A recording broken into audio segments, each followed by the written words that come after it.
Yeah. We are live. Yeah. Well, No. adjacently recording. I watched a YouTube video about it the other day. Wonderful. Basilton, what are you doing?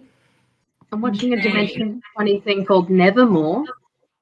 Nevermore. Ooh, very good. Which is like fairy tales, but things have gone wrong. Nice. As in, like, Nevermore, things will be good or whatever. Quoth the Raven. Quoth. Nevermore. Nevermore, indeed. Oh, yeah, probably that. What is this? I am so learned. Sorry, there's an advert. There's maybe like Learned. Is it? Learned? The Any mobile good. network worth shouting about. I'm not shouting.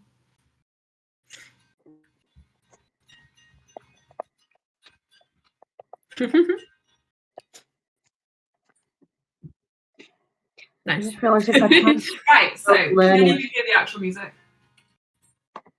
very faintly. It's audible, That's fine. but not You can overwhelming please y'all's put your voices, own and that is what jaunty I tavern appreciate. music. Music. Because guess where we are? We aren't in the game world. Oh no! We're in Emma's magical tavern of character creation, where we sit and we make our characters in the magical tavern. Hello, everybody. Welcome to the game. This is what a session 0 looks like, if you've forgotten. Because remember, when we first did our session 0, I was a little baby. Yeah. And now everything has changed. You're a fully fledged gay now. So, some things will be happening in this session. First, we're going to roll stats. Thank God something's happening in the session. Then I'm going to jump out of the window. The first thing that happens is we roll our stats, and Emma determines exactly how many hit dice she needs to roll for boulders. Yes, I do. No! There will be random boulders, I've decided. Just I like thought it was random bricks. random bricks. Little gargoyles that just fall off the top of buildings. Pushed by Like, goblins. oh, It's really a great thing. You know, you pay Full the goblins. They push Oh the my boulders God. off. They kill adventurers. There we go. Prism. It all comes back You're to gonna get Prism. Prism's origin right now, guys. I'm not even kidding. Well, not right now, but Right you now. just said you're going to get chrismed. you're gonna get absolutely chrismed. You're gonna get christened in this game, You guys. don't even know how obsessed I am with this goblin. I think we do. No one can know. No one can know. Anyway, so we're gonna roll stats. Yay! We are then going to roll a couple of randomizers, which are going to give you some special little items. Some of them mundane. Some of them definitely mundane. Some of them, there's going to be 3. Is there gonna be a Vorpal longsword in there? No, absolutely not. Some of them will be mundane. One of them will be magical, and one of them will be a storytelling item, which you guys can think about yourself in the post game if you want to. But it might be something a little bit like, Ooh. mystery even to you, how you came to be within this, the possession of this thing. Anyway, so we're going to get some items, and then we're going to do a little bit of an introduction for each of you guys. Sound good? Yeah. Stunning. I love it. Lovely. Right. First things first. We are going to roll we're also going to roll hit points. Ah! Aha. Oh, wait, hang on. Aren't we going to level 1? Yeah. Level 1, you don't roll hit dice. You just get the 1, and it is your max. Okay. If you wish, I suppose. It's- I'm just letting you know it's- that for John's campaign, we did have to roll them, and But not for the first level. No. When we were making characters before you joined, Aelin, he made us roll level 1. It's kind of mean, really, when you But think you know about what? I I'm mean, not I gonna was be gonna mean. say I'm gonna be nice. John has I think since because in the after it. Since learned. well Yeah. in the after chats of like one of the Chicenta games, Like, we realized that Carolyn was missing like a full level's worth of HP. Mm. Hence why she died so much. Yeah. But anyway. Anyway. Wow. Okay. You know what? You've twisted my arm. I suppose I'll be nice and let you guys have one full level of hit points. Thank you. With the You guys add that extra points, sheet. you can afford to have your arm twisted. That's true. I need to sign in with Twitch. Right, so the first thing we need to do, as with every campaign that I run, is I would like everybody to get 4d6 for me. So just your regular. I've got so many D6 in front of me, and a lot of them I've come into possession of via Lily, including like yes. these little. I am the Oh, dice that's funny. goblin. I gift you dice. The dice. Then I run away. Huzzah. What's the other one? There's other pretty shiny ones. Yeah, actually. This one. I also came into more dice possession because of Lily. Thank you, Lily. Thank you, Lily. It's okay. It's my role as the dice goblin. Oh my god, no, but Lily, actually, you need to use these dice. Oh yeah, give me those. Yeah, this is the dice set that Lily played with in her first ever session. I'll show it to you in a second. It's just a regular dice. Ideally, Emma, do you want us to roll the same 4d6 7. for each stat? Or can we roll? No, no, that's not. Let me explain properly in a second. Hang on. I'm just logging into my D&D Beyond. So, first of all, this is the dice that I gave Lily to play with on her first ever campaign. Lily? Thank you. So, They were quite good. Let me explain. Each of us is going to roll a d6. 4d6. Yeah. I am going to write down all of those numbers, and that's going to become the standard for the whole group. So you're not rolling 6 individual stats for yourself. We're all rolling stats for the team. Otherwise, someone could end up with 4 9s, and like it would be really bad. Yeah. I see. I think it's the fairest, most fun way to do it. And also, if someone lets the team down, we can dogpile on them later. Yeah, exactly. So I have That rolled. is interesting. Stats. Yeah, it's kind of how I've always liked doing it. So I have rolled the first stat as the GM. I will go first, and this is a 10 that we're going to get to play with. Okay. 10. Nice. You're welcome. Okay, Hold on. Anna, would you please roll the next? Sorry, no, it's a 9. Excuse me, I'm stupid. What? It's a 9 because I forgot to drop the Okay. lowest. That's the worst one. The worst one's an 8.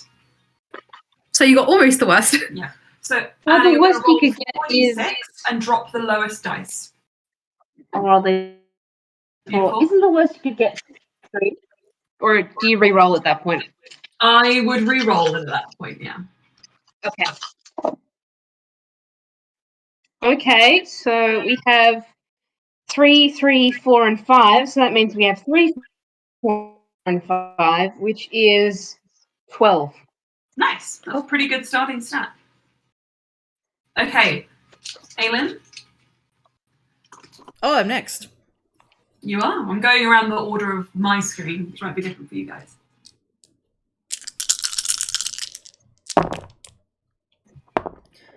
Everyone rolled out. That is a 17. Ooh, very Dang. I say 6, 6, 5, and 3. lovely. My turn. All right, Oh, damn. let me see. 6, 6, and 4.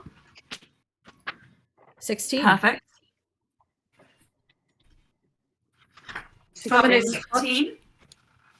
Emma had to get up and check that. I wanted to know what you were excited about. Okay. So we have a 9, a 12, a 17, a 16. We got 2 more dice to roll. So I'm going to roll the next one. And we have 11. 11. Should we collectively agree that Aylin should roll the last one? Because you got the highest. Yeah. Okie dokie. Come on, dice. Come on, Aylin. give me something fun.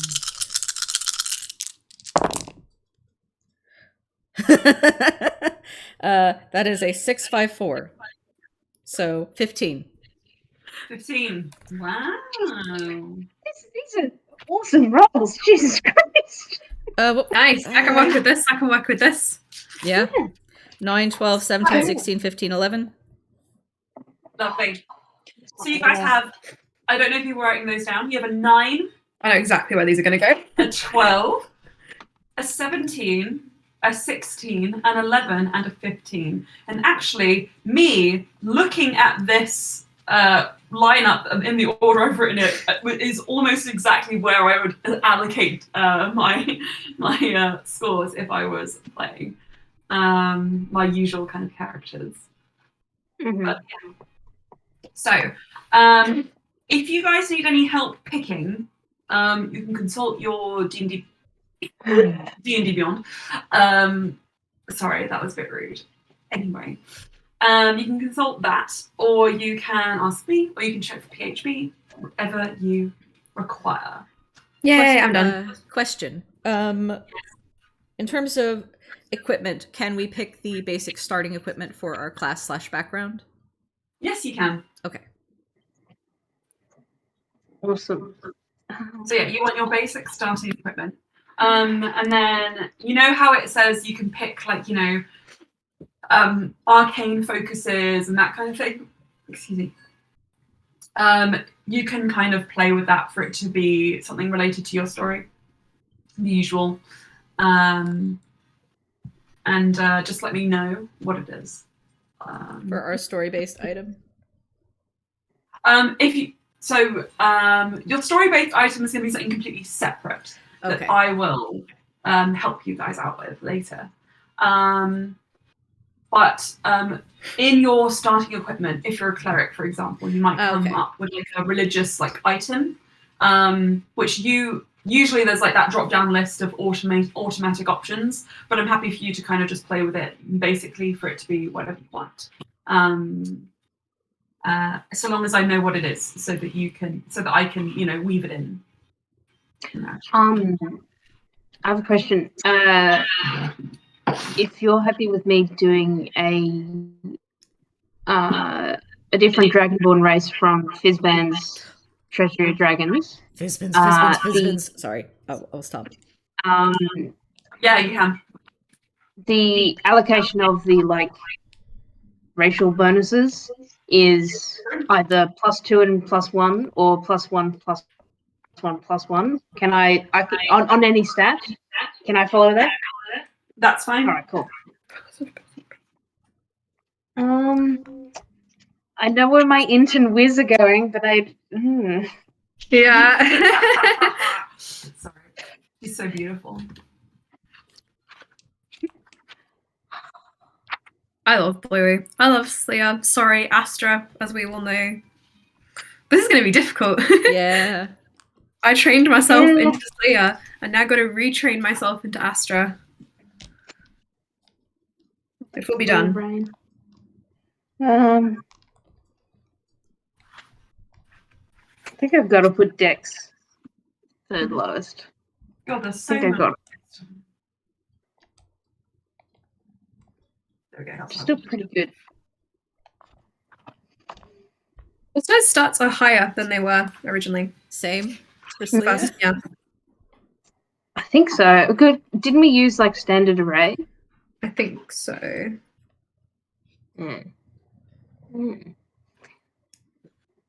I think I need strength in that stat. Yeah, I need strength there. Also, can I tell y'all Slya's new domain? Yeah. Of course. Yeah. Domain of secrets. Oh. Nice. What secrets are you keeping, Slya? Secrets of the where? Keeping secrets? Finding secrets? Keeping secrets? No, Papa. No, Papa. Telling a lie? No, Papa. And one of the features of that at level 1 is that you can learn Druidic and Thieves' Cant. God damn it. Also, has massage. No. He has massage skills. I'm just going to pop to the toilet whilst you guys allocate the stats. I've done that and now I'm filling all the little bits. The little Would bitties. would it be absolute? Would it be absolutely ludicrous if I put my spellcasting ability as the third highest stat? No, not at all ludicrous at all. I've done it. Do it. A bold move. My Triton has Because negative charisma, and charisma is their casting stat. Yeah. For My cleric specific has no wisdom Triton and no abilities. charisma. For specific Triton abilities. Everything else is all like wisdom, and my goodness, they make bad decisions, but they know that they're bad decisions. So, Aelin, would you believe that Arius is a healer? no. No, never. Sorry, Nah. Arius the healer. Arius is more of a barbarian, to be honest. That's what we have the druid and the bard for. Seriously. Yeah. Don't use the cleric for Oh my healing. goodness. Goodness, Baz, you've stolen the seat. You guys have Baby. a new dungeon master. oh hello. Look at him. He is magnificent. Hello, all of you. I'm going to kill your characters. You with really would. boulders. With boulders. Plot twist. His bottom. He is the boulder. Your The bottom. boulder. Boulder. The boulder. Just one. Older. Anyway, Oh, I haven't actually allocated where those bonuses go. I haven't Oh. thought about that. that's okay. God damn. I don't know. It's so much pressure. I want Bluey's in to stay low, so I don't want to add one to that. Yes. Yes. You know what? I've done it. I've done the thing. Ta-da. Lovely. Right, I'll fill in the modifiers later because I can't. So someone got an item on here. That'd just be quite funny. My armor class is low. It's a 13. Little babies. Mine's a 15 Hannah, because Hannah. shield and dex. It was, do I Very put the nice. 12 in dex or do I put the 11 in dex? Wait, so I put you it- get a shield? Did you put I yours put in more con? stats into con Yeah. because I feel like it makes sense for also to have a good con, but really bad charisma and strength. He doesn't need charisma. He's only got to put the moves on one person, guys. He otherwise does not need it. Slya has 18 charisma now? God damn it! That's fine. I'm not jealous. I got it right. It's that half drow coming in. Because drow get charisma instead of int. He does not have charisma. Look at him. He does not need it. Does not need it. No. Cry.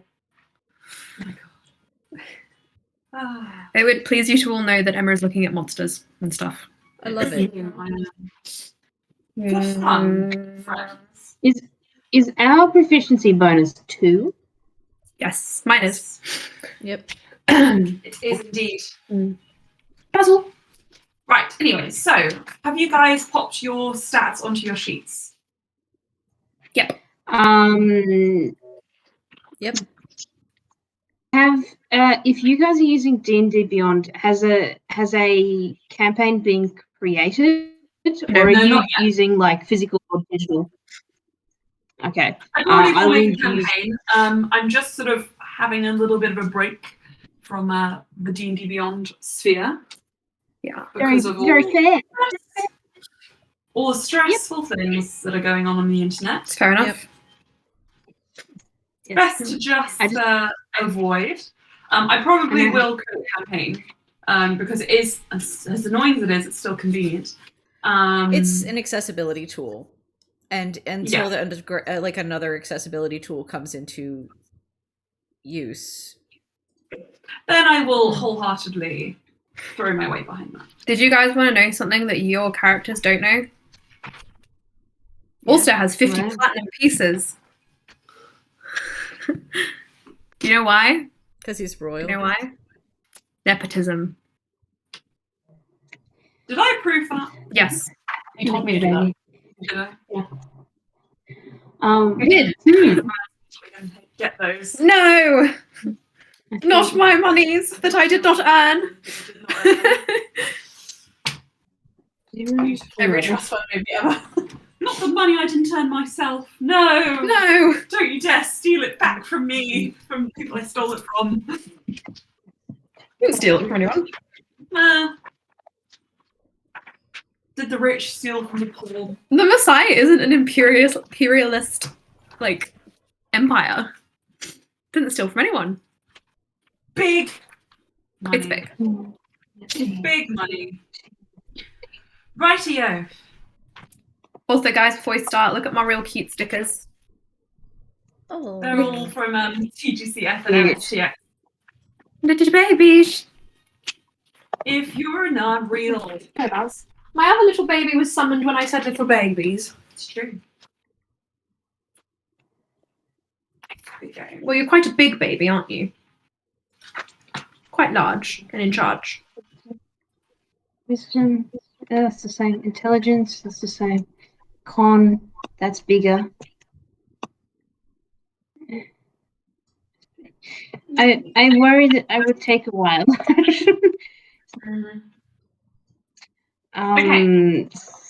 You can tinker with it after.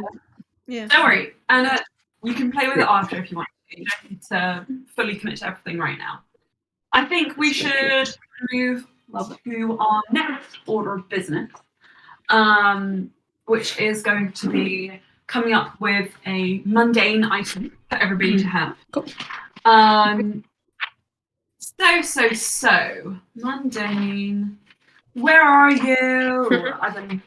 I'm so sorry. Sorry. I don't want to have to Google a chart because I already know there's one in here because I looked at it the other day. Fine. Shush, Which Emma. chart do you need? Chart. Yes, quite. Yes, Good. well, very good. Is it the trinkets chart? 1, 2, or 3? I found it. Okay. It's there. Don't worry. Okay. I got it. Thank you, though. I have been You're right. collecting charts. Just so many charts. Yeah. Charts. DM life chart.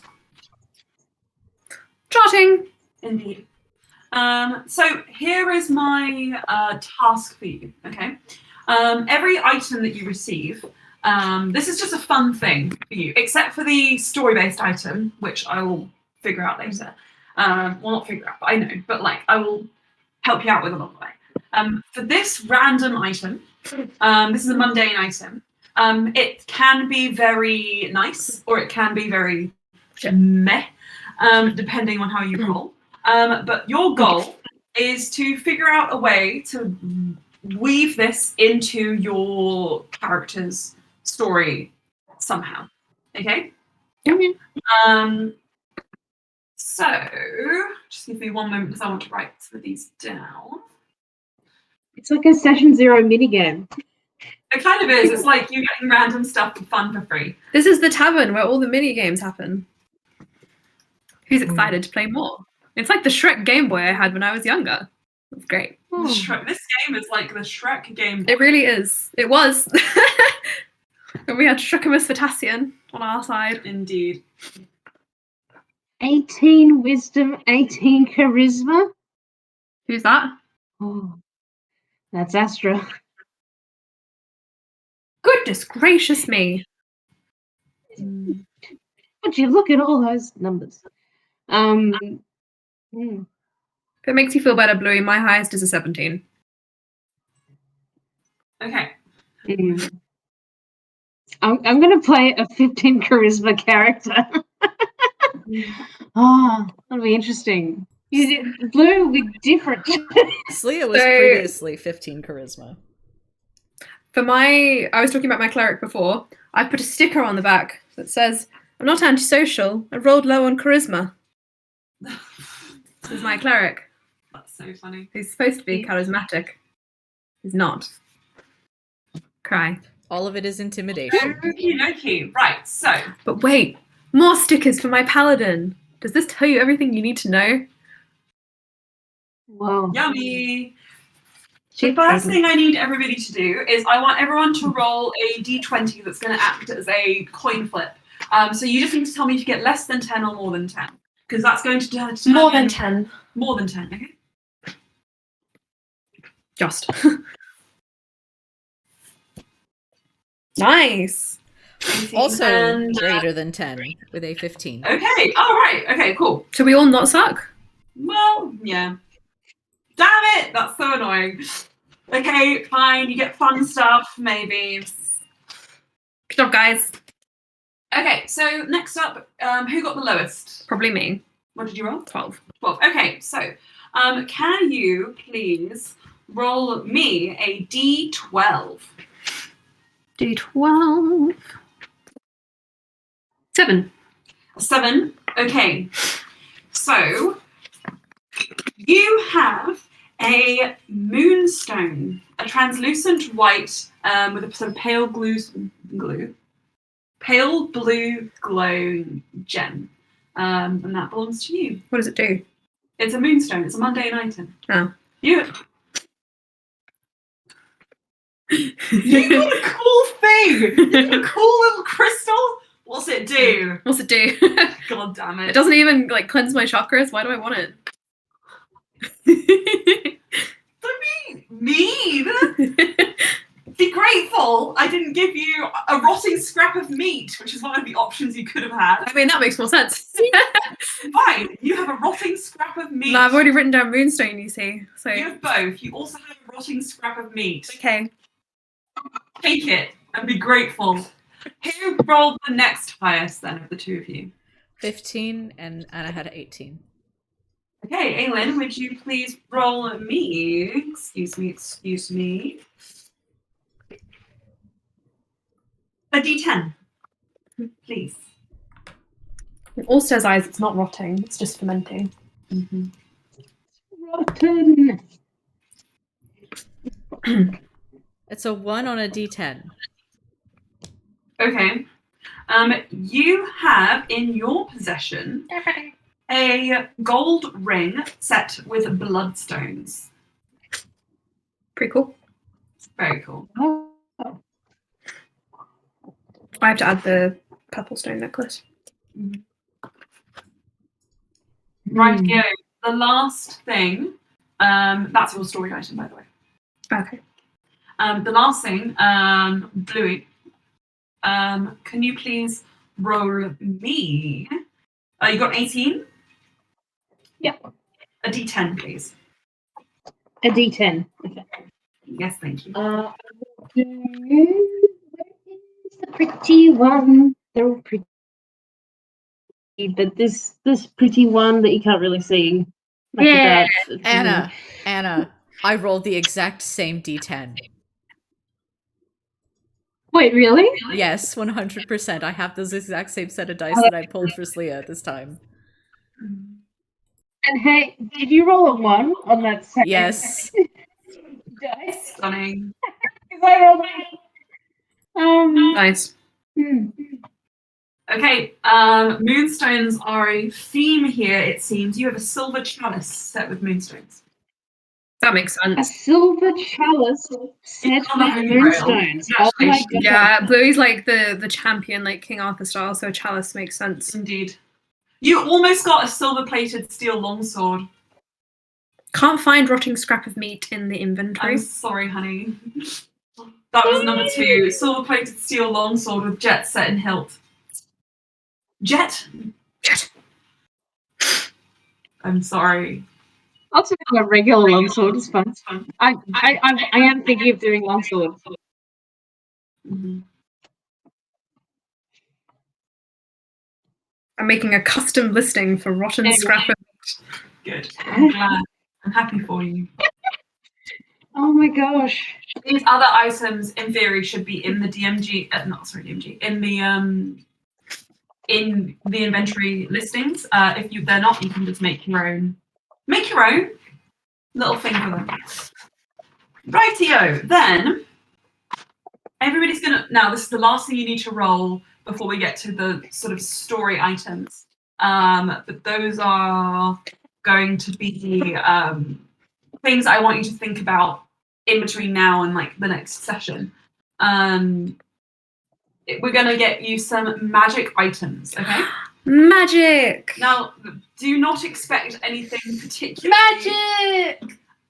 Okay, I would like all three of you to roll me a D100, please. Oh. 43. What? Why are you laughing? It's just funny. That's good. Ooh, this one's 89. 89. Oh, that's so you. Okay. 78. 78. Oh. Okay, right. I'm going to tell you all these in order of how funny I think they are. First of all, Anna, Bluey has a dust of sneezing and choking. A dust that you can throw to your enemies sneeze and choke. Nice. If you accidentally inhale some, it's going to be basically like you've got hay fever. So just you can add that to your inventory. Again, it should be in the pre-gen inventory on D&D Beyond.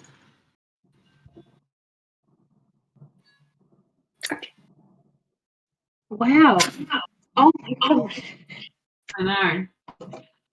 Right. Next up, Aelin. Slya has. Is this? I don't know if this is fair. Let me just check this item before I tell you what it is. Hang on. What is it? Can I at least know the item? Wait. Yes, it's fair. You have the Helm of Comprehending Languages. It makes total sense. It really does. That's super funny because Slya also has +2 languages with in addition to Druidic and Thieves' Cant. Well, there you go. You have a The helm linguist. that sometimes helps you speak languages that you don't already know. So there you go. Literally, my fantasy with living in D&D land is that I'm like a polyglot. Like, yeah, I speak so many.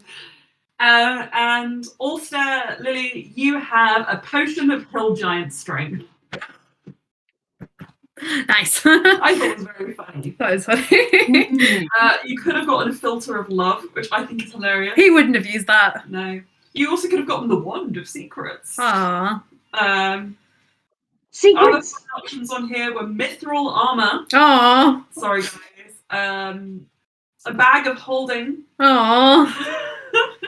But to be honest, I wouldn't have it any other way. Would you?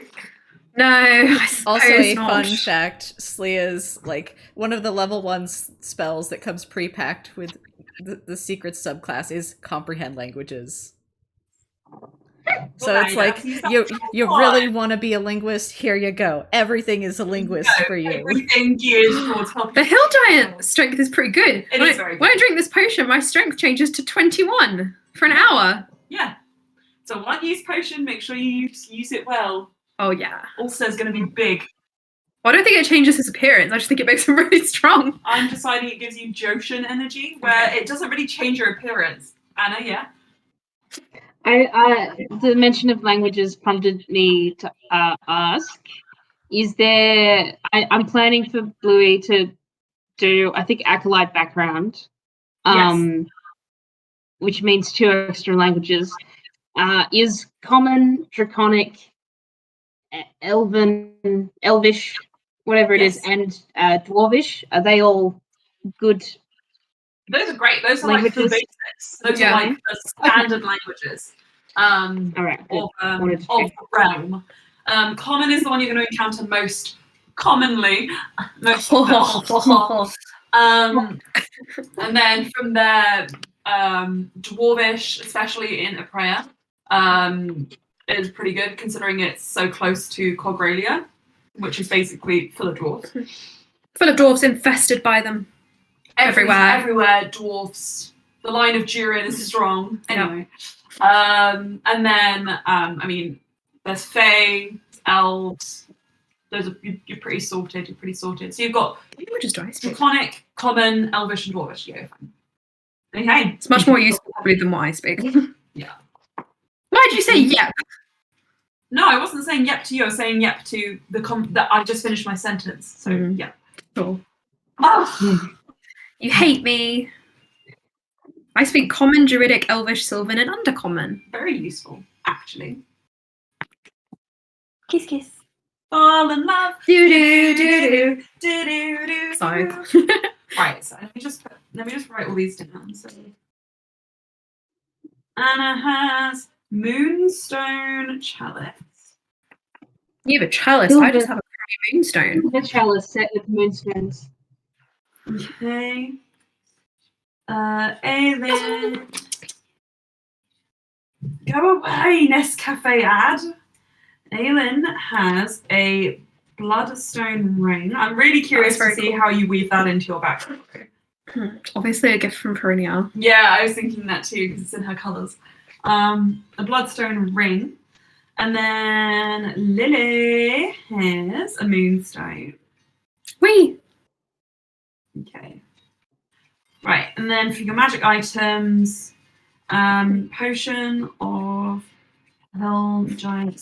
Roll me definitely gave that to him. Yeah. He's like, you're weak. Take this. Hell of languages.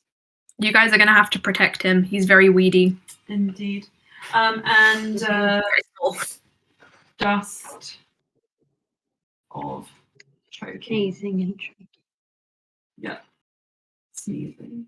amazing. Beautiful. Okay.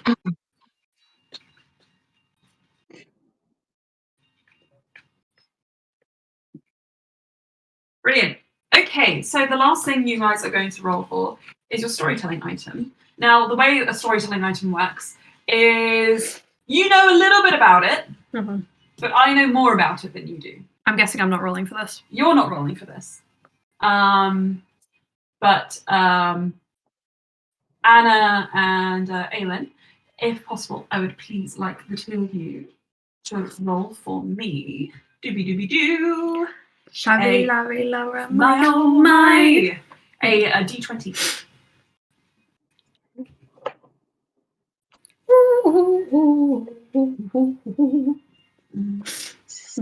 Seven. A 7. And an 18. Sorry, what did you roll? A 7? Okay, and a 19. Okay, 18, sorry. 18.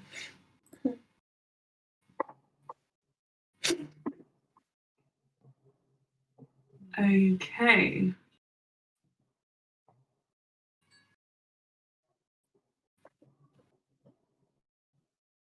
Amazing. Right. I am going to use these rolls to do some fun little things. Some fun little things. That's never a good sign. It's never a good sign. Alternately, I mean, like we had worked into Slya's that her mom had gotten her a like cloak of protection. If that makes things easier for you, Emma, as a story item. No. This is. Oh, sorry. No. Wait. Have you? It's cloak of protection's a magical item, I think. So Yeah. you would have to have rolled for that like in this time, Okay. unless that came. I just wanted to but I put that can- out there in case you wanted to keep that from the previous incarnation. Let me Dogs. think. Hang on. Because the reason I'm writing stuff down is because I want to introduce these items during the game, so that you guys are like, what the fuck, and the history around them. But I mean, Eamon, if you'd prefer to have the cloak of protection and have that be from your mum, then that's also fine. In place of the helm of comprehend. Oh, instead of that? I just wanted to put. I'm not sure what. La la la la. Either works. I need to Whichever practice. one is easier for you is the DM. Okay, then I think that you're going to keep the Helm of Comprehend Languages because I think it's funnier. Okay. Is that okay? Can it be the readers of Comprehend Language? It can be, yes, it can be. Just puts up like these little like pince nez. It has to be a very ostentatious pair of glasses. Oh yes. It's gonna be like it's gonna have like one like horn rimmed, one side has like an extra monocle. You know, That'd be so cool. you're a sexy librarian until you look at the glasses, and then it's like, oh. I forgot sexy librarian. That was from the college one shot, wasn't it? I thought it was so funny when like, oh my gosh, I'm just gonna be a sexy librarian, and oh, hang on a second, we have a new D&D player. It's Baz. Again. Oh wow. Wow, he's really into He D&D. tried his hand at DMing, and now he's gonna be a player. Yeah. It's the right book. Sorry? He just likes stealing seats. He does. Basilton. Basmodius. Anyway. Cool, right. So story-based item. What are you doing there, mate? What are you doing there? Oh, he's so fluffy. He is. Mm-hmm. Okay. And then Don't put your paws in my face. Anna, you got a 7? Mm-hmm. You can see how big he is from this angle. Mm. Big. Big chungus, big chungus. This actually works really, Don't really put well. your paws in my face. It's rude.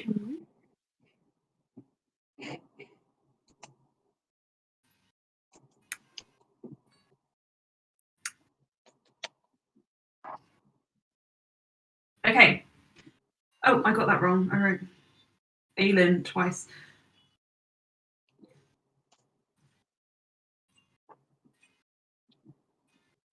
Well, I feel like this works well for you. You might think it's quite morbid, but I think it's funny or interesting. Okay, perfect. Right, so I think that's everything. Do you guys have any questions about the game? Any extra bits and bobs on your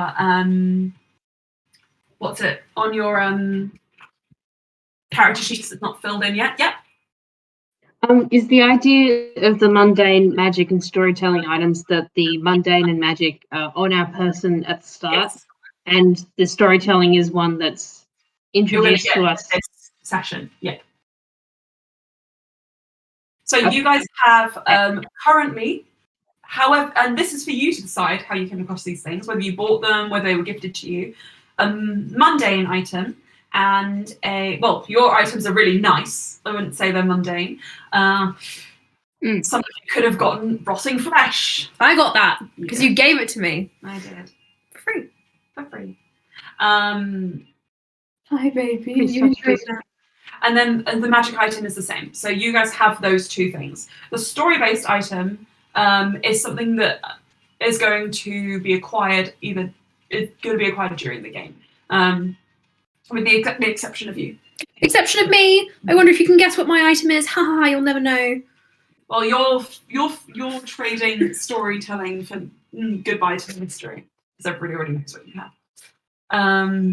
But everything else, so Slya and Bluey, the things that you have, I'm not going to tell you what those are yet. You'll find out. Rockabye Basil. His name is Basil. Is Genshin Impact like a game you buy online, or is it like a... Yeah. Tickle. Anyway, I don't know Tickle. anything about Genshin. Righty, So many characters. I don't know anything beyond that. yeah. Apparently the music's good though. Because my friend who arranges VGM covers has done a few Genshin covers, and they sound cool. really cool. Thanks. But she hasn't played it. Probably a good thing. I've heard it's very addictive. Anyway. Yeah. Okay. That was a horrible face I just made. Right. I didn't quite see it, so yeah. Good. You didn't want to. So with that, I'm going to give you guys about 10 minutes or so to get some tea, to look over your items, to come up with any ideas if you want to for your storytelling stuff. If you need more time than that, that's fine. And then when we come back, I'll do a couple of little introductory scenes for each of you, kind of based on your storytelling items, etc. And I think, depending on how much time you guys have today, we could sort of do a little bit of the kind of like introductory setting up for the adventure, like within the game, and then Having cutscenes. indeed. Sorry, guys. I did take my meds last night. I promise. It's not that. I'm You're just really excited to do very it. excited. Yeah. Yeah. Does that sound good? Yes. Alrighty, we will be back. Is 10 minutes enough time, or do you guys want a bit more? 10's good, I guess. I don't know. Good for me. It doesn't have to be. How would a 15 sound? 15. Okay. Right. We'll get some tea. We'll get warm. I'll put. So it's currently 10:30 here. So at 1:45, we'll be back. Okay. Right. You guys in a beat. Boy. Bye. It's up to you. We're in there. I love you. In it to win it. And to win it. Cool. So you guys are both relatively unknowns in the kind of context of this world. The few names that you guys know are the current queens, the royal family, are called Queens Belbearer and Queen Nerywyn. They're both queens, they're married. You know that probably already. Can we get spellings they on have- those in the chat? Yes. This is the Teronium royal family. Belbearer and Nerywyn Teronium.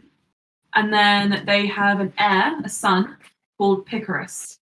Oh yeah. Pico Taro. Indeed.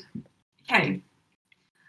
Beyond that, unless you're living in the capital, which neither of you are, you probably wouldn't know off the top of your head the names of every single person on the court or the council. The way this world works is there are two sort of realms of, well, that's technically three sort of ways the country is governed. The royal family, who are there as a kind of, in times of war, they make like final decisions and that kind of thing, or in times of national crisis, but only in times of crisis. Otherwise, they're just a figurehead.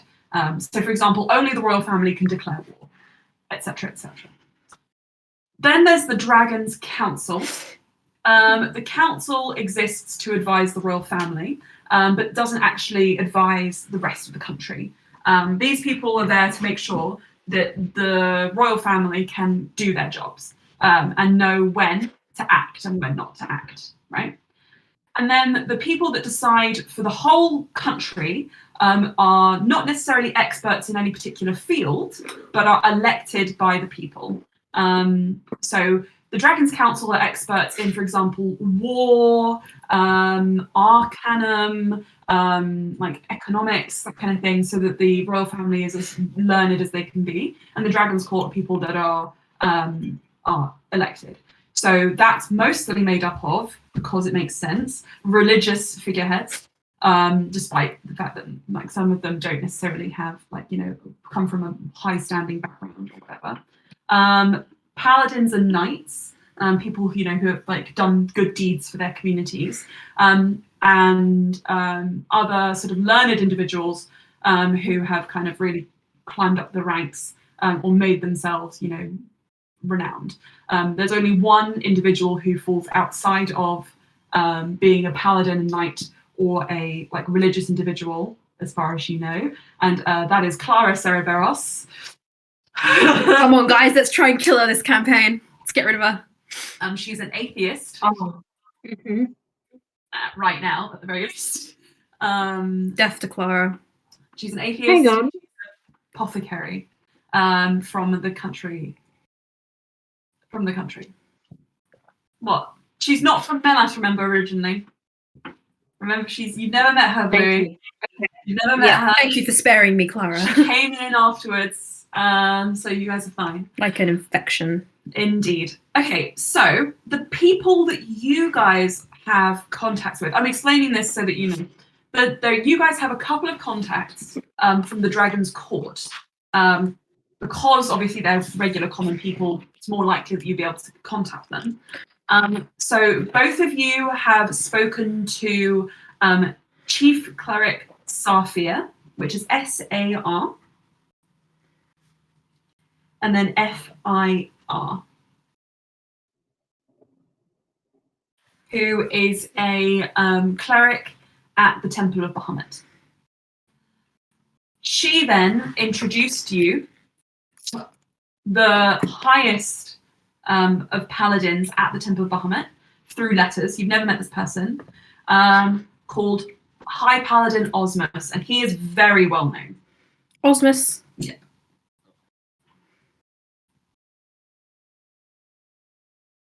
Osmus is spelled O-Z-M-U-S. Okay. So these are your two kind of contacts.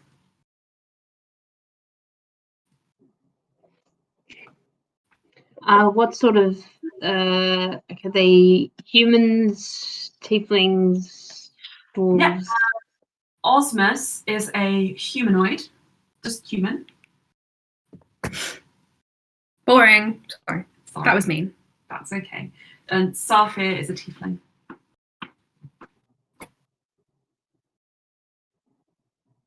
Thank you.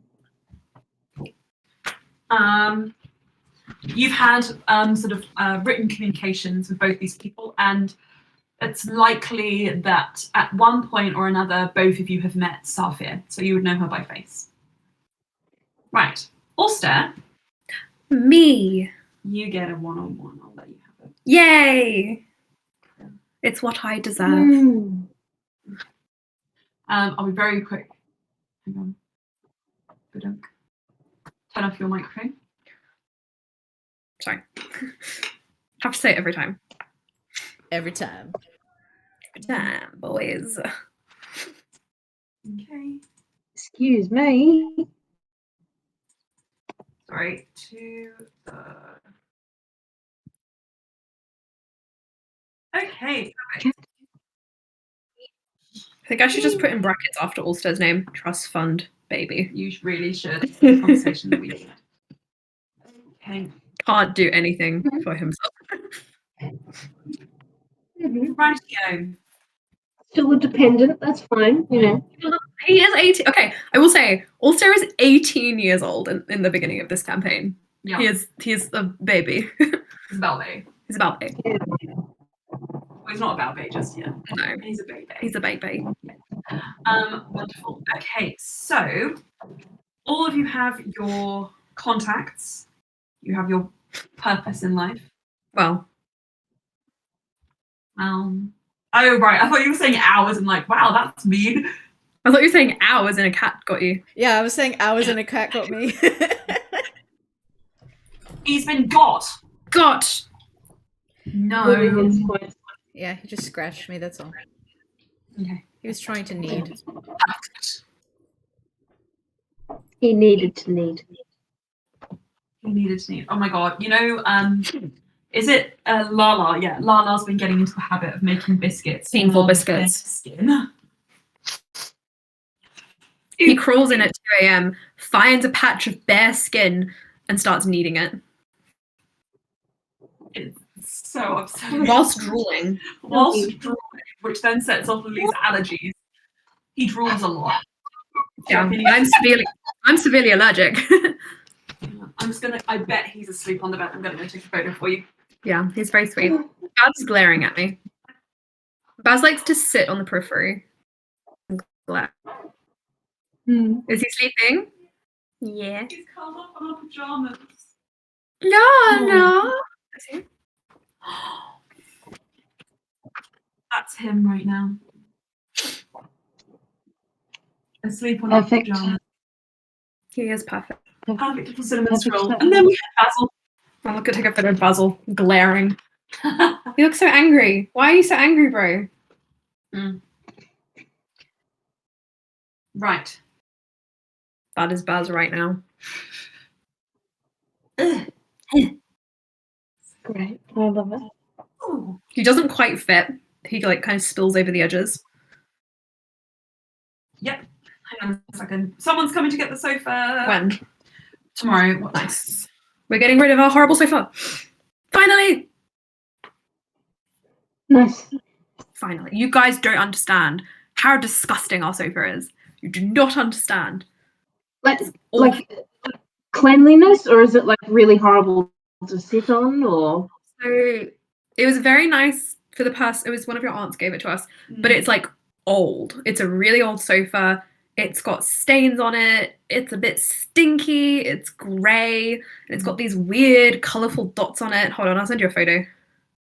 This is how we've dressed it up, so it looks nicer in these photos. But this is our sofa. I think if you look past the decoration, you can see what kind of sofa it is.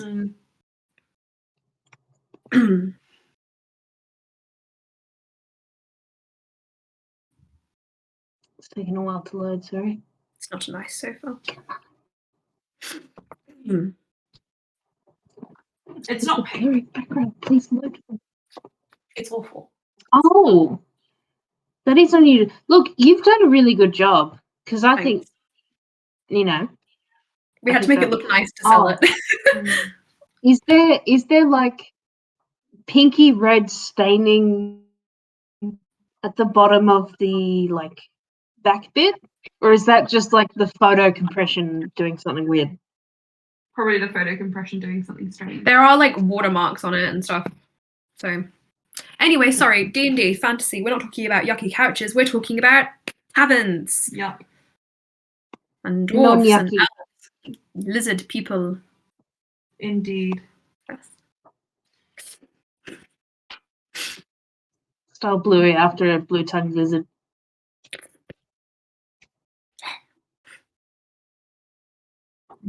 This That'd be music. awesome. Right. So, do we have any more questions before we get into the game? We're just going to do a little bit today. Oh, awesome. Okay. Well, I'll start you off with this. So, Slya and Bluey. Astra. Excuse me. And am That's going to I? be hard. Okay, sorry. I will do my best. Ouch. Okay. Astra. Oh my god, Astra. And Bluey. Both of you, I will turn my camera to. the two of you are heading in the same general direction. One of you coming from the west, one of you coming from the south. However, if you ever do consult the map that's in the Discord chat, there is a common crossroads, the center of a prayer, center to the north. At which point all caravans, all stations, all taxis that you might take or travel on, wagons or otherwise, pass through. No matter how fine your mode of travel or how humble, all roads pass through this area. It's not really got a name. It just has a wooden signpost and a couple of merchants' tents around it. Bluey, with your letter in hand, signed with the seal of Osmus, the High Paladin of the Temple of Bahamut, you are disembarking from your first sort of like mode of transport towards the north of Aprea. Now, can I ask, how humbly or how lavishly are you traveling? I think given that she's from Melas, I think getting the sense that like they certainly have enough to live on, but perhaps I'm thinking of like Marie Antoinette, like perhaps LARPing, sort of like peasanty. I don't know. So maybe you found a farm on the side of the road, traveling with his like idyllic crop, and you were like, "Oh, good sir, please." I think she could probably go for some of the like bougie ingredients. I don't know. Cool. But I think then you've got I don't know whether a shared taxi. What that is a covered caravan with comfortable seating in the back, pulled by usually 2 to 4 horses, depending on how many travellers and how much it has. There are low-level merchants, artisans, sort of like wealthy families, but wealthy in terms of, like within, in comparison to yourself. So not the richest of the rich, but it's like a standard taxi. The taxi pulls up to this road, and this is a common sort of transitional point. So it's very busy around this area. There's about 50 or so people, and just about half that in modes of transport waiting. There are horses for hire, there are wagons, there are people passing through of all kind of like races, backgrounds. Yeah. I think I missed in the beginning where roughly on the map would let me have a look for you. Starting from. So if you go into the world notes and then click on Aprea, you'll see the map of, excuse me, let me get the big version. You'll see the map of the country. At the moment, it's like Sunken City, but north of that, heading off. You know what? You're probably on the Sunken City road. If you go further across, you see there's that road that leads towards the Temple of Bahamut at the very, very top, with Dion and Brad. Now, there are a couple of obstacles in your way. So you're actually closer to the south of that road, just below the mountains, if that makes sense. So you've had to go a little bit out of your way, rather than going the coastal route, just because that's so expensive to take a ship. And usually it means that you have to work on the ship at the same time. So you were given a slightly less luxurious option, but it only takes an extra day to travel through the long. So you're just south of those mountains, past the Sunken City. Do you see where I'm referring to? Yeah. Okay. The road, if it helps you, the road north of Kinnersport. Yes. Cool. At the very top of that. Okay. Lovely. I would recommend keeping the map open for what's it? Where is the map? It's in the Disappointment Crew. The server, The server. not the call. Okay. And then it's in World Notes under Aprea. Oh, a little kitty cat! Kitty cat! You disembark. Got it. And you are kind of just wandering around the area, currently trying to find your connection to go further north. Astra, how would you travel to this area? So I think that they would essentially try to they're either going to walk or if they come across like caravans, will try to like hoof it or like offer like a service in order to in exchange for transport. No problem. So I think with that in mind, you would have been able to. I think a farmer, with considering your charisma, traveling up with his goods would have taken kind of pity on you and allowed you to just sit on the back of his wagon. So you smell a bit of hay, a little bit of dirt, but you and Alstaer will eventually have that in common when you meet him. Actually, as a domain of secrets, Slya now knows prestidigitation, so she smells pretty So great. you actually smell like? Probably fresh flowers. Cute. God damn it! Am I the only stinky one? You're the only stinky. I'm probably getting sweaty in my chainmail. When was the last time you showered, Bluey? Ooh.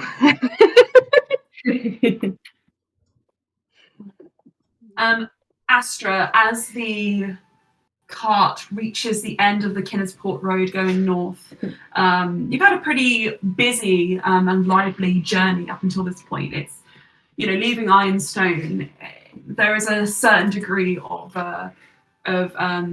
pageantry, interesting sights, very interesting people traveling into the capital. But the further away you get, the more simplistic, rustic the surroundings become.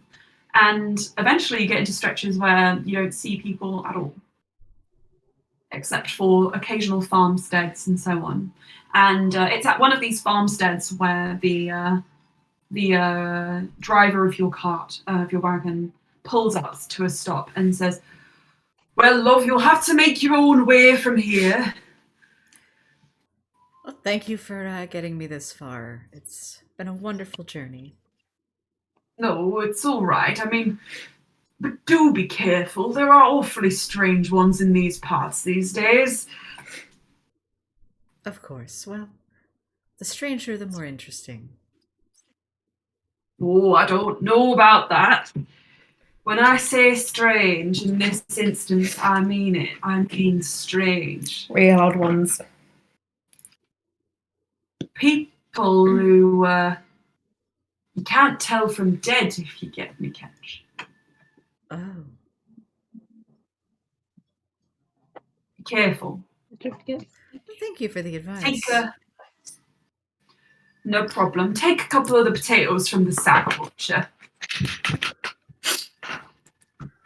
Oh, potatoes. You have 2 potatoes. And molasses. They're good enough for a couple of days' rations if you want them. Awesome. I love that. But as the farmer looks wistfully off at you as you kind of journey up the road, that probably you don't have much further to go. In fact, it's probably just over this hill ahead of you as the path slowly sleeps upwards. And when you kind of come down the other side, you see the beginnings of this kind of bustling crossroads. Only takes you about 2 hours to walk the rest of the way. Slya takes it at a leisurely pace, just enjoying the scenery. Sorry, Astra. Oh, this is going to be difficult for me too. We're going to have to adapt, improvise, and overcome. Yeah. That's character growth, not for this season. Maybe for this season. Who knows? Maybe. We don't know. Wonderful. As you two make your way towards this general meeting point, Astra, you kind of weave your way through the crowd. You see ahead of you a wagon which you recognize because you researched before you did this trip. Mm-hmm. And although you were certain you could kind of hitchhike your way up to this far, you know that beyond this point, considering how mountainous the terrain is, you would definitely need to book travel. And after making a few inquiries in Ironstone, you were able to find passage on a taxi that was going to take you up the rest of the way. In Bluey, you had the same booked for you by the people who were sponsoring you to go on this journey. However, this is less of a taxi and more of a open air wagon hay bale ride you might get in like a cornfield maze. Nice. Halloween. The seats are straw bales. There's space enough here for about 8 passengers. And you do see some of these seats are already occupied by various individuals. But the two of you have booked passage. You're certain there is space for you. There is, it's a long kind of like 2 rows. Do you have a preference of where you would sit, or do you just take any free seat? Do you want to sit away from people, towards the exit, like the back or the front?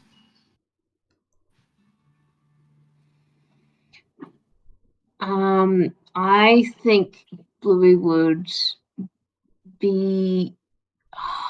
I think she'd be happy sort of sitting in the middle, although she'd be kind of like eagerly looking out and around. Yeah. So you sit in the middle between 2 other individuals who are already seated on this cart. And Astra? Whatever is the last available. Ideally, like if it's like sitting at the very like, I guess not the back, but almost like hanging off the cart, kind of like watching the scenery as well. Sure. You can take a seat near the back, definitely. Now, you kind of like set yourselves down, and the driver of this taxi, who seems to be a very simply dressed person wearing cleric's robes, though more practical than, and like, you know, this is like workwear. This cleric seems to work as a healer and also kind of do this like ferrying people back and forth. They are not necessarily a healer, but a religious figure. They sit down and tell you that you'll be leaving in about 20 minutes, and if you want any snacks, any food to take you along the journey, it's going to be a bit of a rough one to prepare yourself. There are vendors around if you want to gawp at anything before you sit down.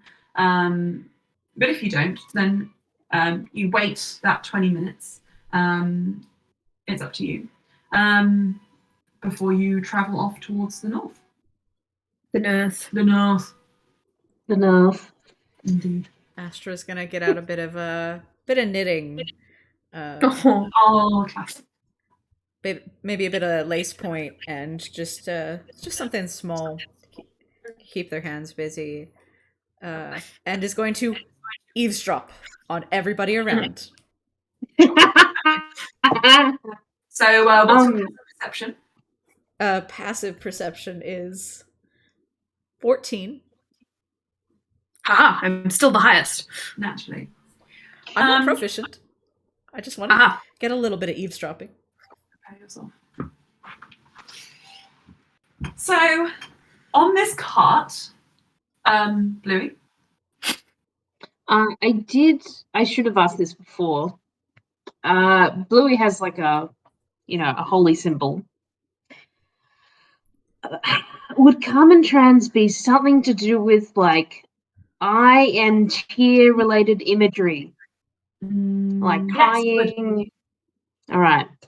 A big I don't know how you do that. I think a very simple symbol of common trans. Like, is it the one on the map? The sort of like the 2 lines that create the outline of the eye at the center, and then like. Yes, it is. Okay, cool. Bluey would kind of be like between like the letter and yeah, like the surroundings of the holy symbol, just like looking around. Yeah, excited. Not. Yeah, that's fine. So on this cart, you notice there are a number of other individuals. There is a young, very academically dressed man, teenager it seems. He has pockmarked skin and sort of like sleeked down, kind of like auburn caramelly coloured hair. And the thickest, biggest glasses that you've just like ever seen perched on his nose, and they keep sliding down, and he often pushes them back up. And at the moment, he is poring over a stack of papers which look like letters, various correspondence that he is just marking as he goes, making sure that he's got every single point tallied down there. You see another individual. There are two similarly garbed individuals, though very different in their attitudes. One is a slender figure wearing a dark kind of charcoal grey cloak, almost black, with what looks like very light brown or grey almost hair that's just like peeking out from underneath their hood. And they have very wide eyes, and they're looking around like alert, curious a bit as well. And they're just kind of like bringing with them the scent of moss. Is this me? Decay, etc. Alstaer. Alstaer, game on. Naturally, you kind of stink a little bit. Unfortunately, you're the only one who's stinky of this party at the moment. It's not a sweaty smell though. It's like lichen farm. kind of, yeah. Now, Ganarok was a bit of a dead end. The Wendelin Wastes, where you got stuck from the waist down, quite literally in quicksand, that was also a bit of a dead end. Kinner's Grave, well, it's a giant lake, and luckily, even though you kind of got stranded halfway out during your swim, you were washed ashore to the tiny little island of Hina. Yeah. Where you recuperated with the assistance of many ragdoll plants that live there. For anyone who doesn't know, that is a nod back to the very, very first thing that Lily wanted out of this campaign, which was to have lived on an island filled with ragdoll plants. Of course. Which, if you're looking at the map, is the tiny dot inside of Kinner's Grave. It's a kind of little, at the very north there's a little circular So small. island. Very small, very biddy. And he would have happily lived out the rest of his days there. You would have happily lived out the rest of your days there if you had not passed out from hunger and fallen back into the pond, back into the lake, and drifted ashore on the farer end near Kinner's Port, where you were fished out and recuperated here before you received at last a letter from your mother. What are you doing? Which went something along the line of, "Dearest son, I have been corresponding with my various contacts in a prayer, and it does seem you're not living in a standard fit for a royal. I do not know why you have chosen this life of extreme poverty. However, in order to aid you in your quest so that you may one day return to us, I've provided for you a few of the following conveniences. First, a pouch of monies. To the tune of 20, was it 20? 50. 50 platinum pieces in order to raise your status from destitute to poor. Also the fact that that's poor. It's funny. The second, the name of a high paladin who may given the opportunity, be able to realign you to the teachings of your youth. And also lodgings in the town of Ironstone. Which you may use at your earliest convenience. A man named Reintroducing Alstaer, a merchant of great renown who has done much good work with us in the north of Aprea and in the Slya itself. Sorry, I have to say it. Will collect you from the Fang 4 days hence and take you there. Please, during this time, do your best to reflect on your situation and better yourself through Osmus's teachings. This man looks miserable. Yeah. Alstaer, now, maps are confusing. You've always just kind of gone with the flow, the vibe of the earth. Loran has laid out in your mother's letter a couple of places you could pick him up from and various dates. Ascertaining the date, you decide that the closest and best course of action in order to get to Ironstone is to pick him up in the Fang. Now, the issue you have here is that you had washed up fairly close, actually, to Ironstone, and fairly close to a point in which he could have picked you up from. But it seemed further away than the actual Fang. Which Not the brightest spark. Anyway, long story short, you've gone north. Probably should have gone south. Regardless, you received a second letter from Reintroducing saying, "Dear Alstaer, I hope this letter finds you." How you going? How are you going? I hope this letter finds you well. I was expecting to meet you at the Axe in order to escort you to Ironstone. You were not there. Please let me know at your earliest convenience where I could find you. Many reports have cited a scraggly figure with your description heading north. As you know, this is the opposite of the direction you should be going. Respond at your earliest convenience. All the best, Reintroducing, the man himself. It is in this situation you find yourself seated upon this cart with a number of other individuals. And luckily, getting upon this cart, you know it will take you north. North. It's confusing because, considering you lived previously at the apex of the world, you don't really need directions. You just kind of walked in a circle. It was fine, basically all the same. But it's okay. His map of Aprea is covered in all these little arrows and squiggly diagrams. And only he understands. Yeah. It's like water damaged, so he put it back together wrong, and Ironstone's in completely the wrong place. It's north. North now. He's torn it out and put it back south. He's like, That seems incorrect. Are you looking at that now? Yeah. Realising your mistake? He's like, Slya, these are the people that you observe. And then, of course, the other is Bluey. yeah. Bluey Sparks. How do you look, Bluey? I imagine that in another life she would look familiar. But she's 19.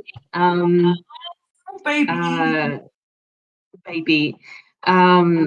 She's wearing chainmail. I think that can include some pauldrons. Can't remember, but there would be some sort of eye crying thing on, and she's holding that sort of focus as well. She's got I think a fairly simple looking longsword and sort of golden-y shield sort of situation. But like they look.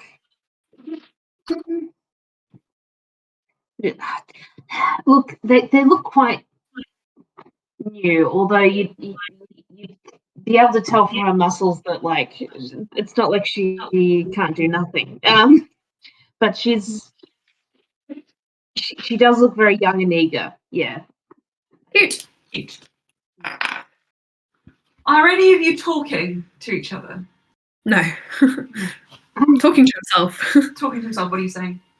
You can't understand. It's nonsense. He seems to be trying to figure out where to put Ironstone on the map, and he's put it in several different places.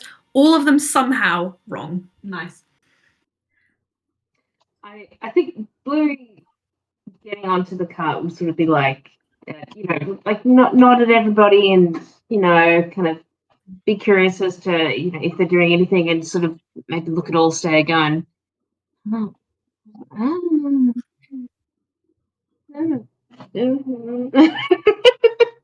You just see from within the cloak 2 red eyes just peer up at you. You can't really see his face. That's all you can see.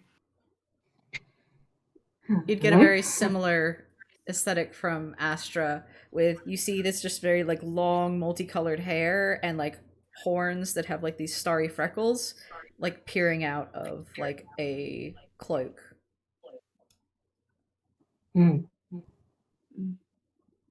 It's 2 pairs of eyes looking at you.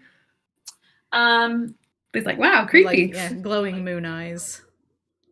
Alstair, I think you're probably seated in a corner somewhere. Yeah. Well, leaning over from the opposite side of the cart. The previous bespectacled humanoid that I mentioned earlier leans over and says, excuse me, sir, just so you're aware, it goes here. In fact, if you like, I can provide you. He whacks Ender's hand with his pencil. Oh my god! You don't know this individual yet, does he? That's Two-Face. Okay. Well, from over here, and he takes a sort of step back and says, if you would like, I can give you a fresh map. I have several. Alstair slowly rolls his map up and puts it in his bag. No, thank you. It's melting.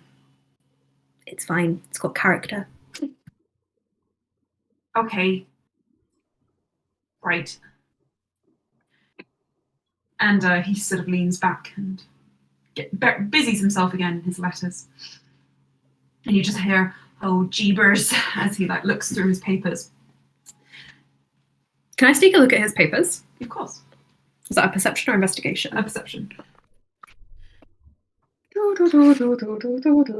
That is a 17. I can kind of just look over. You notice your name written on those a couple of times, and he's underlined it along with a sketch sort of attached. Now the sketch is in charcoal, so it's in colour. Though there are like a list of like colorations next to it, and it looks like you from 2 years ago before you left the Maasai, looking completely different. Alstair just slowly turns in the opposite direction from this man. Slya, that does not escape your notice. Okay, Slya's gonna go sit by Ender in that case. Oh, hello, ma'am. Let me just scoot on down. Oh, don't worry, I'll just sit on the floor. On the floor? No, you can't sit on the floor. It's dangerous. Have you not taken this journey before? No, but it's a fun new journey. Naturally, it's a real good one. I won't lie. It's a lot of fun. Well, it is also dangerous. There are bandits that live and wolves up in the mountains. Really? Eddie Smith. Interesting. Yes, well, you've got to be careful in these parts. You know, of course. They like to hide in the rocky outcrags. Can I get a little peek at Ender's notes? now that I'm closer. Yeah, you can. Make a perception check. All right. Maybe the curse is broken. 19. 19. With a 19, you notice a name you don't really recognize. Has been underlined multiple times, or you assume it's a name because it's referring to a person. You see a sketch of an individual, or you also do not recognize. Does it look like the person who is hiding away? Yes and no. Yes and no. All right. Slya's just gonna hold on to that. Wonderful. Bluey, the woman who was knitting in the corner previously, has now come and sat next to you in between you and Enda. Oh, hi. I hope you don't mind me taking this spot. Not at all. Yeah. Well, I mean, this is everyone's taxi, so. So I'm sorry. Like looking to, if she doesn't know, Enda. You said wolves and bandits. Have you traveled this before? Is it really like? Could things get like hairy? Oh, certainly, but it doesn't happen often. You've just got to prepare yourself for the possibility of attack. It's Yeah. You're so right. You're so right. well, that's why I'm still wearing the armor, even though I don't really belong to obviously the Church of Tiamat in the same way that I used to. But anywho, it's neither here nor there. Do you guys need a map? I have plenty if you want to have a. If you need one to help you see around this place, if you want to be aware of all the little crags and dunes. Personally, that would be helpful. I'm more familiar with just the north. That's a.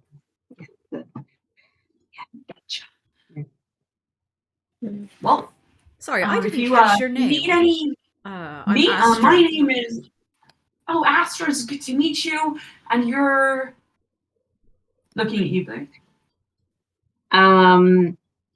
Okay, guys, I had an idea of introducing Bluey as just Sparks, as in this campaign, she's referred to as Sparks, but her full name is Bluey Sparks. What's your name? How do you all feel about it? Anna, just do it. If that is how Bluey introduces herself, then that's how we're gonna do it. This is Sparks. The name Sparks. Sparks. It's adorable. Sparks and Astra. Wow, those names really do go together, don't they? Wonderful. That wasn't an insinuation, by the way. Oh no. Anyway, I've got a bit of foot and mouth disease. My name is Ender Rashun, and I'm sorry. It's just I'm traveling up north to meet a contact, and that's what brought me here today. It's wonderful to meet you guys. And he looks expectantly over at you, Alstaer, and is like, what's your name? How many other people are in this taxi? At the moment, I'm going to say it's just you four because we didn't get a chance to introduce the other person.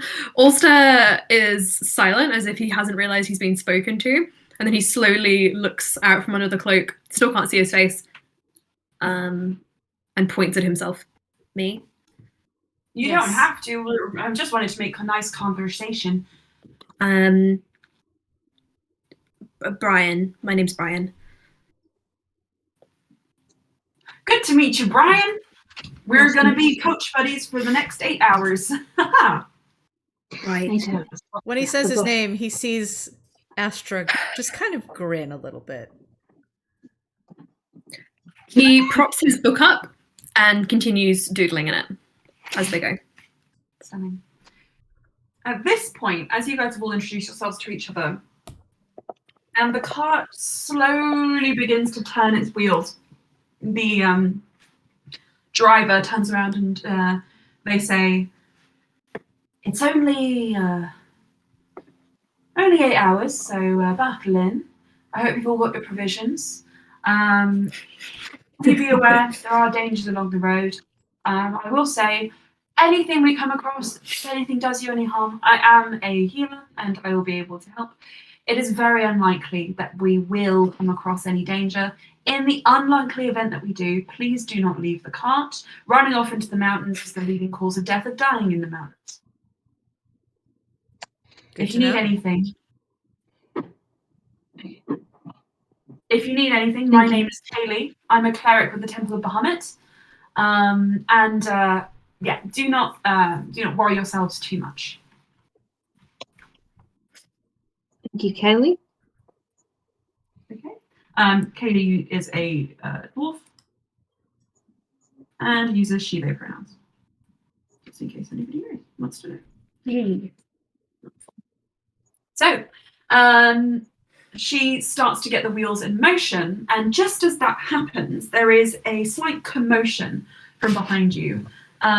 You hear the sound of annoyed yelling and grunts of displeasure as a single figure, shockingly also wearing a traveling cloak, black, right pulled up to their chin with a low-brimmed hat, rushes up the back of your cart just as it starts moving and hops onto the back of it as it kind of gains momentum and starts going down the hill. The commotion continues, but the cart kind of pulls away without you all being able to hear too much of what that was about. And the final individual, who Kaylee looks back and's like, late for the ride. I was expecting 5, so are you Duncan? And Duncan nods. And she smiles and says, better late than never. Same warning to you. Be careful, and if something happens, stay near the cart.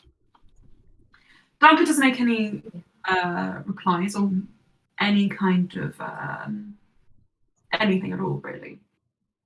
Just kind of takes their seat at the very back of this cart and hugs their chest. And you notice, I think, Alstaer and Astra, with your intensely high passive perception, they are breathing in a very, very laboured fashion. They're wearing all black, and the way that they're hugging their chest, it's very clear that whatever belongings they have, because you don't see any bags, are just bundled up in front of them. Can I do a general perception check on this person? You may. Same. Yes, 5 is 22. Just an 18 from me. Okay. They appear to be a dark elf individual. Their head is completely shaved, and they're very wide eyes, looking quite bewildered. They seem frazzled. They have the look of someone who's clearly running to catch their train that you might often see. But there's something more than that, which Kaylee, who being focused on the road and aware and trying to be alert of all the dangers around, has not noticed. Pardon me. Also, yeah. Are you well? Duncan looks at you and then looks back down and doesn't say anything. Astra tries again in Undercommon.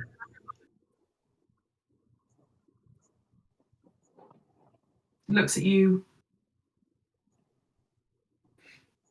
looks back down. Fine.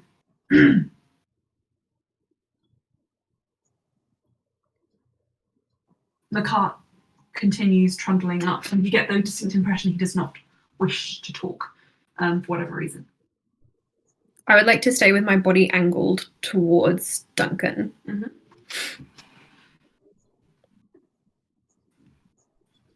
For the next 15 minutes, the journey is relatively uneventful. Ender, who I get the impression has taken this journey many times, as you guys kind of try and speak to Duncan, gives you the eye of like, and scribbles something down on his paper and says, that map I promised you, sir, and passes it over to you, Alstaer. And then to you, sort of Slya, he just angles his paper, and Bluey, you can see this, sorry, Sparks, Astra and Sparks, so you can see this too, considering you're sitting right next to him. Both of the papers mention the same thing, and it says, occasionally unsavory types take this road. I would ignore him in case you welcome any danger to yourselves. Also scrunches the note up, tosses it over his shoulder without even barely looking at it, and just continues drawing in his book. He doesn't look like he's wanting to engage Duncan. It's more just he's putting space between them. Sure. Understood. No scratching. Astra makes a one last like attempt in Undercommon. Just if you need help, you can ask.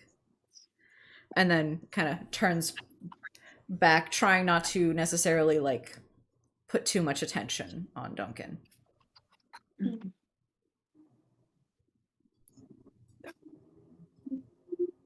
Your travel continues, and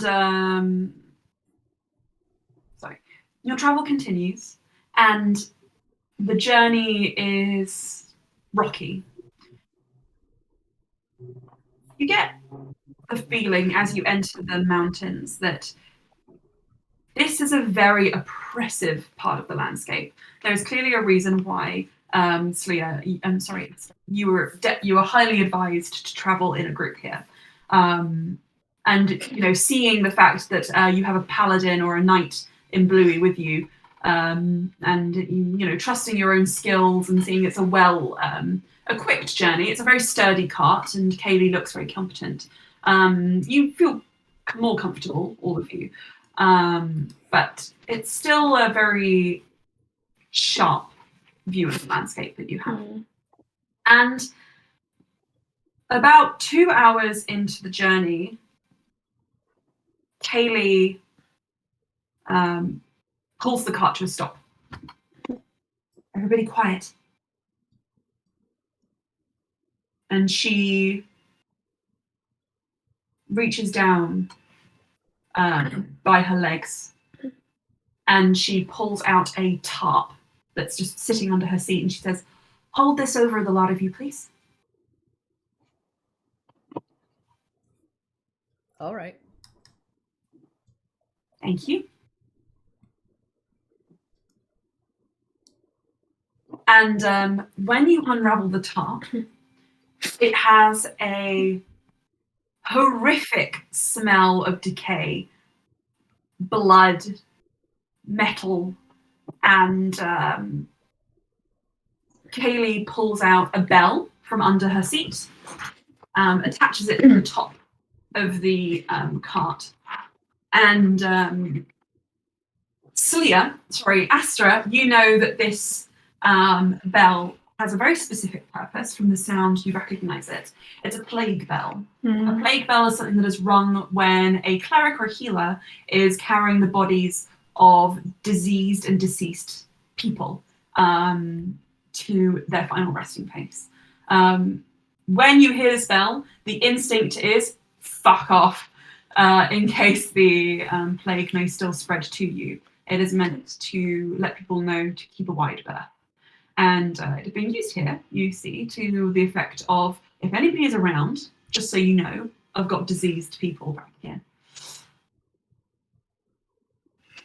Now, under the top, it's very thick, and it's thick enough that when you secure it kind of behind you, you see there are some loops on your seats, which it just hooks into. It is quite dark, quite obscured, and you're all bent down. You've had to kind of come down and cross-legged on the floor to secure this tarp, and you're sort of all just cramped in together. And you hear the bell beginning to ring as the cart pulls forwards. So kind of rock back and forth, side to side. And I would like all of you to make a stealth check, please. Bluey's wearing her armor, so that gives her disadvantage. 17. Wait, did you do 17? 17. Same. Nice. I rolled a 20, and then I also rolled a 3, so that's 5. Oh. And Uh-oh. 17. That's interesting. Well, hopefully with all of those.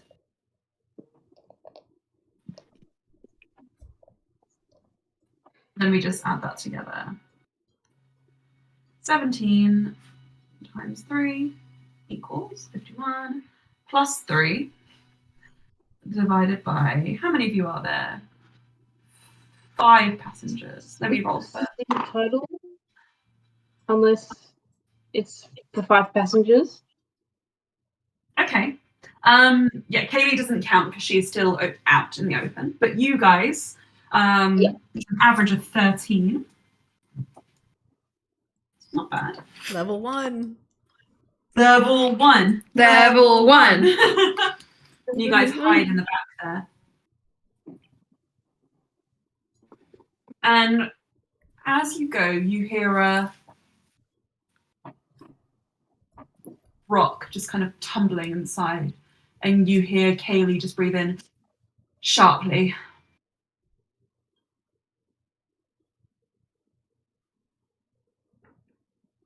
Could I do a sound-based perception check? You may. 9. Not 9. great. You don't really hear anything. Your hearing's muffled. Who is closest to the back of the cart? Who would you reckon is closest to Duncan? Probably me. Okay, then I think you could have taken that with advantage because you're closest to the exit. 15. 15, okay. On a 15, you hear the excerpt of a conversation between Kaylee and someone else. And Kaylee says, "Take my money if you must, but be warned, coming close to the cart will bring death." And you hear another voice say, "Then why are you close?" And Kaylee says, "I'm dying anyway."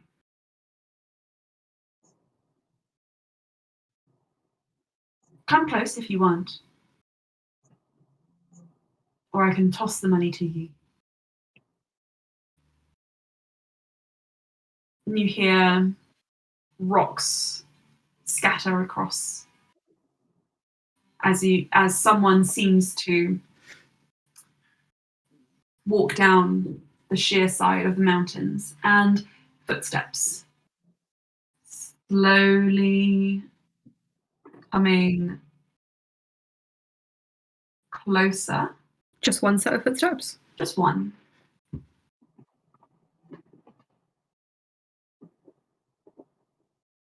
And they come around the back of the top, and Kaylee says, "I wouldn't. Dead bodies in there." And they rest their hand on the top of it. What do you guys do? Play dead. You'll play dead? Performance? Alright, Alstaer, Deception can all check? of you roll me a performance check? Can I make a claim? Because Ulster is so pale and so dirty and so gross smelling, could I have advantage in playing a dead person? Sure. Allow it. Natural 20 and a 17. Beautiful. Natural 20. 21. 21. Okay. And Bluey? It's a natural 1. Oh, One of them's still alive. I think the smell is quite kind of wretched for her. That she's like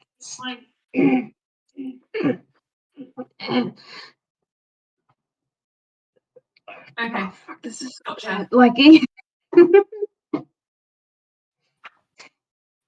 Right then, I'm going to do this. So, the person. Do you guys keep your eyes open or closed? Closed. open. Closed. I think Bluey has to keep them open. So, you hear and feel a rush of wind as the tarp is pulled back, and part of it is relieving because the stench of the plague is kind of pulled away. And Bluey, only you see the individual who pulls back the tarp here. Who is it, sorry? It's a individual with a bandana. Excuse me. A bandana tied up. But it's not really a bandana, it's more just a bit of cloth tied up to hide their face, kind of like a highwayman would. A low, wide-brimmed hat, and a tight scarf. Everything else is obscured under a traveling jacket. And they have a few vicious-looking weapons at their side, mostly looking homemade. Some of them are just jagged, like rocks. And they look over, all stare, their eyes pass over you, and they kind of their nose. Look back at you, Slya. Look down. One of them's not quite dead. I think Bluey would have to, with a natural fucking one, I think Bluey has to make eye contact with this highwayman. Like, she can't do anything else, surely. Like, this it's so bad. You make eye contact with him, and he looks at you. And he looks at me. Yes. And I look at him. He looks at me. And look at him. Playing dead, are we? Or do you want to die? Is that it? I think Bluey tries to like quickly catch on and be like, no, look, it's about protecting the bodies, and you know, I'm quite a hardy dragonborn. You see, it's just sometimes the stench, you know, gets to me, and it can be quite intimidating. But sorry, Anything valuable on him then? I would never loot a body. That's I don't know where you grew up, man, but like, you know, where I come from, we don't do that. Rude, where I grew up. Well, then I won't loot a body. Turn out your pockets. Ah, okay. Gets robbed. And I'll Can- take that money. And he looks towards Haley and starts moving.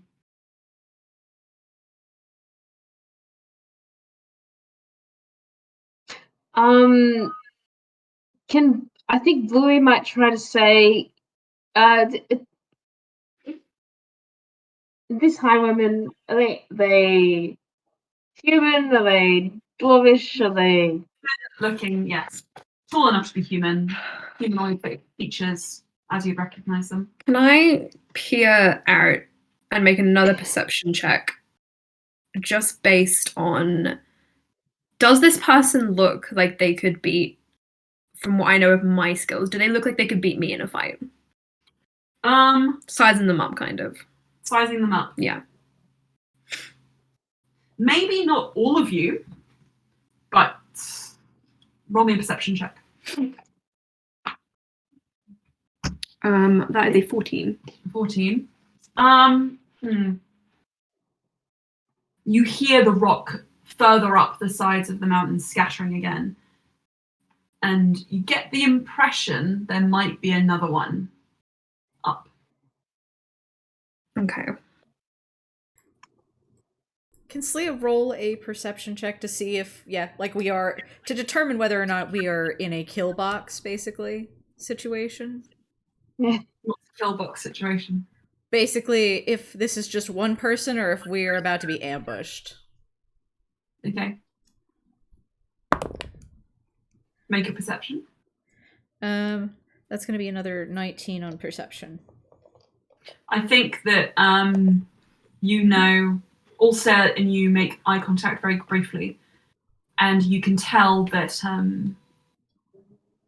you're thinking the same thing, and you two hear the sounds of rock tumbling. There's at least one other.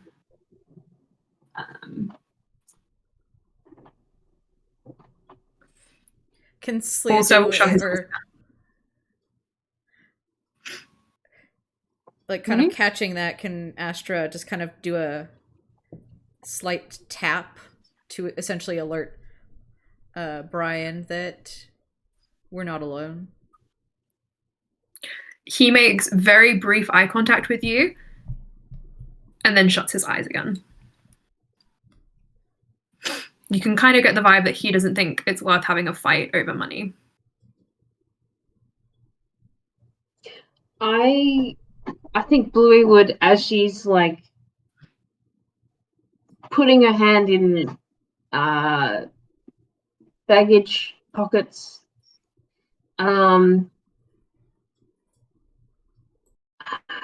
she might like count like, all right, 1, 2, 3, 4, 5, like in Dwarvish, and then also, but like then sort of be like,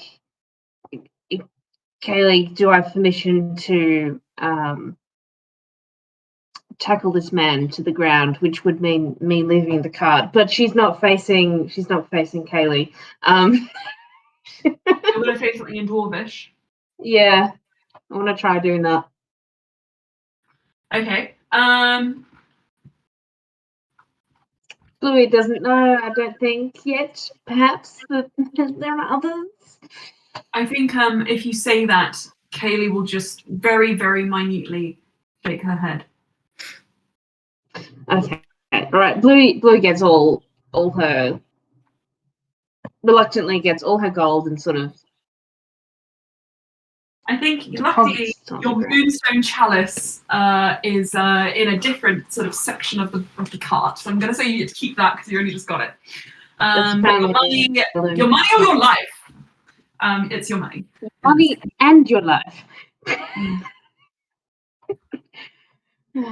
Yeah, like she'll deposit her gold and silver on the ground, and just sort of like wince, but kind of look, it's to protect everyone. So yeah, all right. We don't want to fight, do we? The bandit comes around, has Kaylee's money in his hand, looks at you, takes what you offer him, and then says, "No, I don't think we want that. I don't think so. Now, if you don't mind," and he starts rifling through the rest of the cart, coming close to all of you, picks up a lot of the letters that Ender has on his possession. Ender is doing his utmost to hold in a sneeze, you can tell. And just looks through the papers and throws them back down. You notice he slips something of them into his sleeve, taking one thing amongst all the paper. Goes around to you, Slya, picks up your knitting needles and looks down at you and just throws them down. So these people died in their sleep or in their leisure time? Or did they leave stuff to be buried with? Who's to say? Look, there are smarter people than me. I hope it was my impression that we're also getting answers out of this. But I mean, if you're needing to sell some of these possessions to live, then Emma, could I, with my eyes closed, make a smell-based perception check just so I can remember this person's smell? Sure. Do. 16 plus 5, 21. Okay. You can recall that the smell is a bit earthy. There's a little damp. There is a hint of cherry wood. I don't know. Cherry wood is the key. Cherry wood. On a side note, could instead of like, and if you want me to make a sleight of hand check, definitely keen to do that. But rather than like the knitting needles, if Slya could have slipped, like just done a little swapsy of knitting needles for potato. Potato. Yeah, this one was buried with potatoes. He didn't take the knitting needles. Yeah, he hasn't taken them. Yeah, just the. If Slya thinks, oh, these people are like, you know, doing this to survive, like, well, maybe you can have a potato. Oh. Well, I think what can happen is rather than having you do a sleight of hand check, as you kind of see him lift up the knitting needles, you use that opportunity to drop a potato and it rolls on the ground. You notice he does not take the potato, if that gives you any inclination of his motives. Rude, I know. Gonna keep the Now, potato. as he goes around and feels in your pockets, no, he doesn't find your items, and he goes at last to Duncan, who is face down, and he reaches out for him and then immediately withdraws. He goes, ugh. This one's been gone a long time. Disgusting. And he throws the tarp back over the top of you. Okay, I might travel outside. You kind of fall down. And you can sit upside next to Kaylee, and the bandit looks at you and says, thank you for being so hospitable. This, and he picks up all of your items and sort of shows them to you, will buy you safe passage. Have a nice trip. And the bell rattles, and Kaylee just quickly urges the horses on. And she says to you, Bluey, very quietly, in Dwarvish, your friends are going to have to stay under that tarp until we arrive. Okay. Did I just fuck that up? I'm sorry. No, you did the opposite of fucking it up. Okay. All right. Cool. All right. And The smell really. Anyway. Kaylee whispers an apology back to you guys. Also, it's chill with the smell of blood. He's like, Maybe it's the smell of rotting bellies. That's fine. No, yeah. You guys carry on. Ender is like in the corner. Someone thumps Ender. You don't know who it was because it was dark. Dark vision? Oh, Oh. Do you know who it is, Slya? Yeah. 6 hours later. Can Astra do just a nice thing for Ender and just kind of prestidigitation the bit over his face clean? Mm-hmm. He's like, oh, thank you, ma'am. When Ender speaks, he gets thumped again. Yeah. Astra just holds up a finger.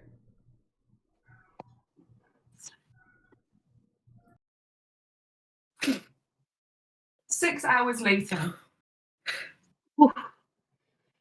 Kaylee disembarks Bluey just as you pass out from the mountain range.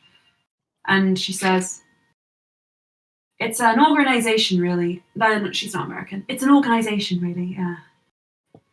If you encounter one, you're going to be watched by the rest. And if you try and run away from one, the others will get to you. They've got a system in place. It's good that we didn't try and fight them. I also doesn't say that. I say that. You might have gotten to the Stormwind stronghold much sooner than you expected. And Kaylee disembarks here, and you see the beginnings of a quiet hamlet ahead of you. And she says, "You can see it up ahead. Safety." And she points, and far in the distance, peeking up at the very, very far distant horizon line, you see the tall white tower that makes up the Temple of Bahamut, with its silver spire at the top. And even from here, all around you see, wrapping around the building in a kind of conical fashion, a carving of a dragon, long and thin, just winding up the side of the building until it reaches the top. How far from the Fang are we? It's right next to it, right? Yeah. You guys. Oh my god, the highwayman. I'm the highwayman. I'm the highwayman. The Fang is right next to it. You guys are roughly around Brohad at the moment. It's going to be another hour or two. The reason travel through the mountains is so laborious is purely because of the terrain and the dangers that you could come across in there. Also takes one look at the Temple of the Bahamut and lies back down. He's like, no. Okay, so you don't have to pretend to be dead anymore. He shuts his eyes and folds his arms over his chest. Right. Yeah, when we're outside of the tarp, Astra just kind of straightens her robes and just prestidigitations again. Much better. You guys don't necessarily smell anymore. It's just the feeling, you know. Kaylee busies herself with wrapping up the tea. And as you guys resettle yourselves, only one individual does not. Duncan lays motionless on the floor of the caravan. I prod him. Medicine check? You can make a medicine check. You prod him. At the moment, his clothes are mostly obscuring his form, but you do prod him. He's a bit stiff. 19. Oh, no. 19. This is a dead body. I make to roll him off the back. And screams. Oh, great heavens!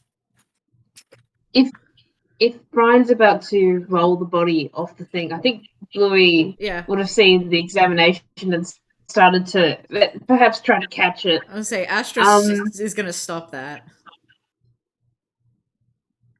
This is dead meat. It's been a while since he could have possibly died, right? Bluey tries a lay on hands, just 1 HP, just in case it was really fresh.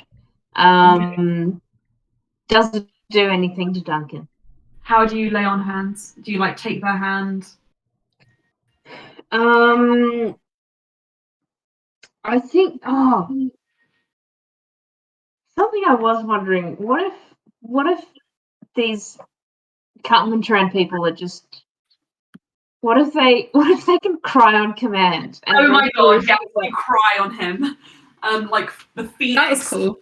Okay, so you cry on command and a tear drops down and it seeps into his skin.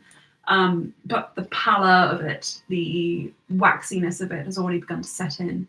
And when Alstaer pushes him, you see that the rigor has kind of like taken his hands and he is dead. Could I do a nature check to determine how old this corpse is? You may. Sorry, no, yes, of course. Roll with advantage or roll one individually. I got a natural 20 for one, so do you want that? Okay.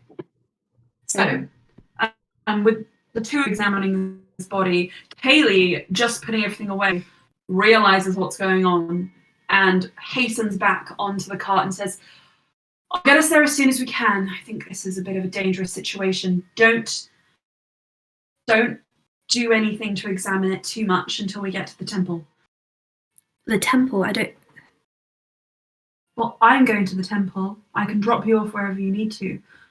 But this body will be there. Have I taken there? I need to get to the Fang. The Fang is at the very foot of where we're going. You'll be fine.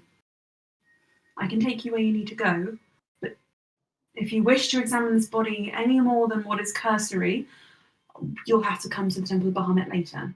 What does my nature check tell me? Your nature check, with assistance from Slya, tells you that this body has been dead a 10 day. 10 days. What? 10 days? 10 days. 10 days! Mm-hmm. Does Brian share this information? He straightens up, looks at Kaylee. I don't want anything to do with this. And he goes and sits at the front. Mm-hmm. Slya, you examine a very, you've examined very closely as much as you can of the body.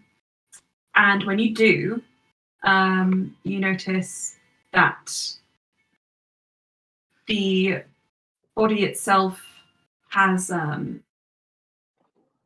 a few very precise stab wounds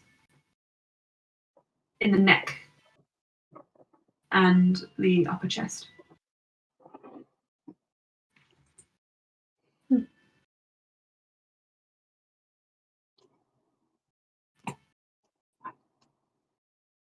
And as Alstaer steps away, leaving it just to the two of you mostly, you notice the things that he was clutching to his chest. For one, Bluey, is a large container that when you hang on. Oh, what's wrong? Nothing, just the world sucks. I hate that news just pops up on my computer, on my thing without me wanting it. Anyway, you notice there is a container filled to the brim with ashes. And Slya, you notice another thing on his person, which you're shocked the bandit didn't see, but it might have been because he was so repulsed by how gross this body was. Wrapped up in a blood-stained canvas are 3 precious metal bars. You can't quite tell what the metal is.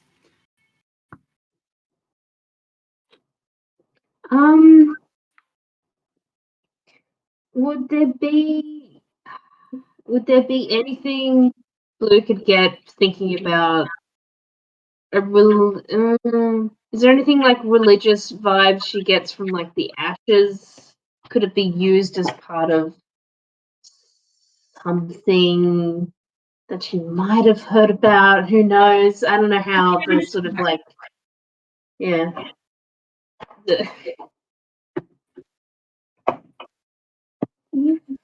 Sorry. That is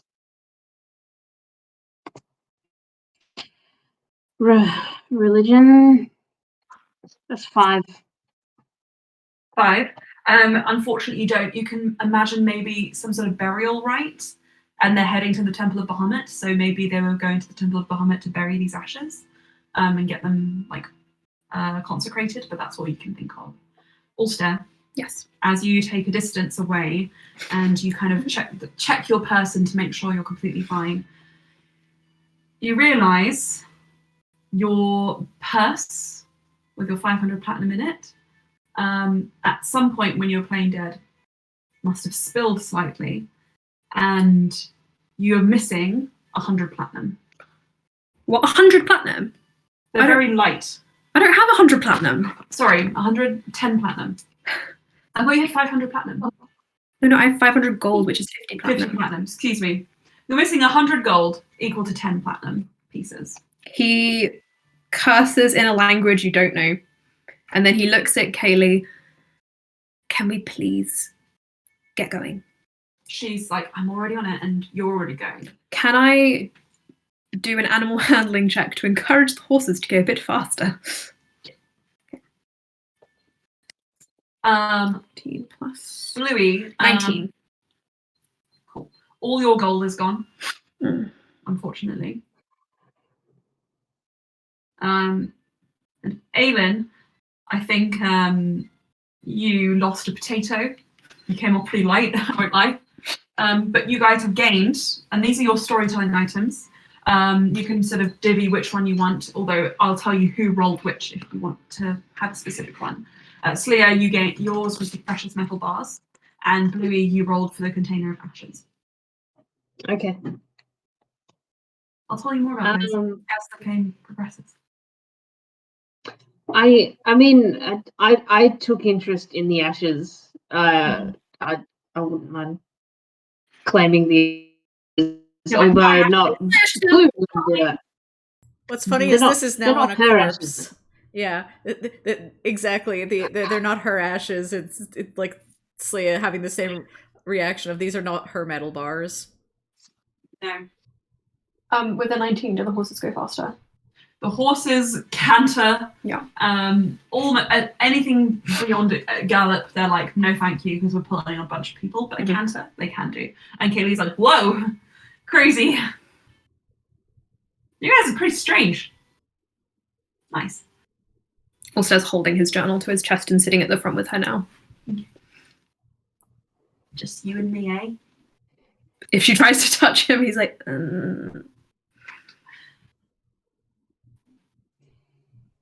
After not 2 hours, but an hour, considering the double speed of the horses, who are exhausted at the time, you make it to a little place known as the Fangs.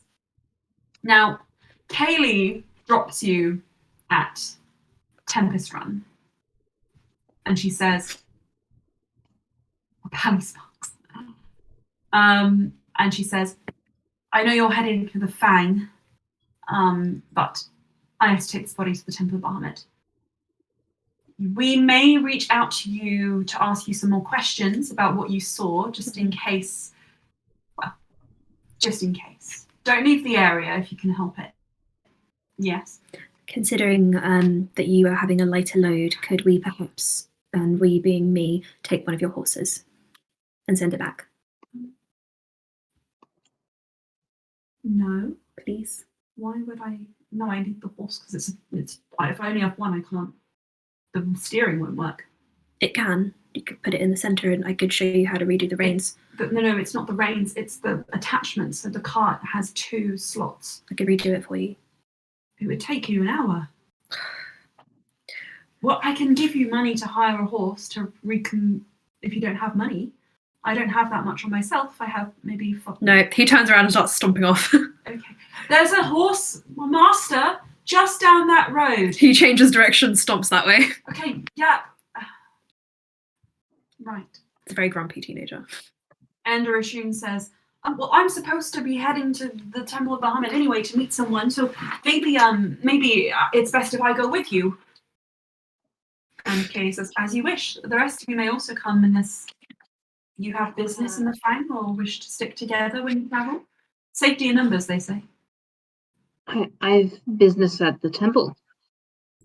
Understood. As do I, though, Ender, you might find that person might be someone you're looking for.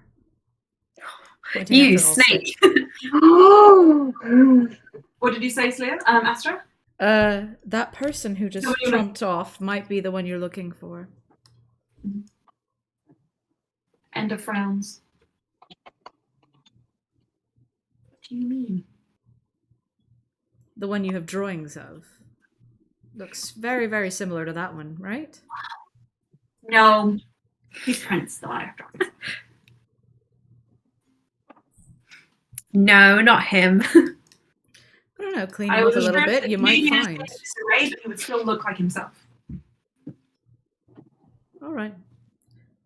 Which one of your papers went missing, though? They stole something. Oh, I haven't really had a chance to look through it. And he starts rifling.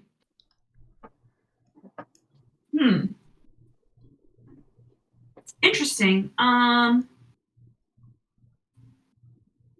Huh. That's not good. I just had a letter from someone about the prince I was supposed to meet, and that's gone. Oopsie.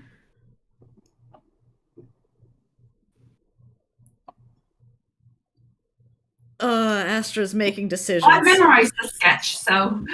Oh, the sketch is gone. But I'm sure he's not in any peril. I mean, if the He's probably bandits already at the temple. came after, that's a bigger bounty. Well, they've already gotten stuff from us. Anyway, it doesn't matter. We didn't have anything to do with this guy right now. He's safe at the temple. I'm pretty sure of it. And Kaylee calls back, please make a decision about where you're going, because I really need to get this back before it rots anymore. And Ender says, I think I'm going to stay. Look, and he gives you a scroll of paper and just scribbles something on it. Take this. This is my sign of approval. You can present it at any official building, and tell them that I'm waiting for you. So take it to the temple, and you guys, if you're going to be separate, you can come back and meet me there.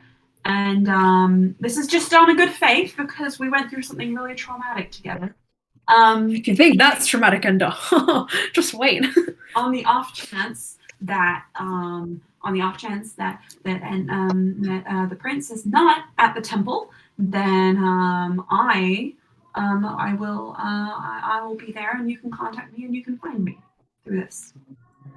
Well, as you said, the temple is going to be there, and that kid is going to go get himself killed. So, I'll see you at the temple then. Kaylee says, we'll let them know you're coming. I think they already have your names. But Sparks, are you going to join us? You're welcome, Sparks.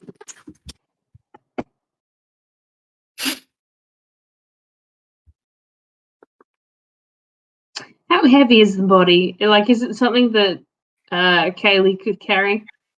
You think so?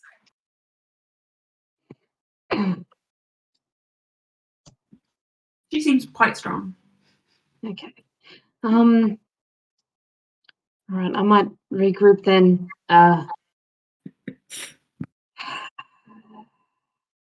He really needed help with that map, so I think it's best if. Okay. All right.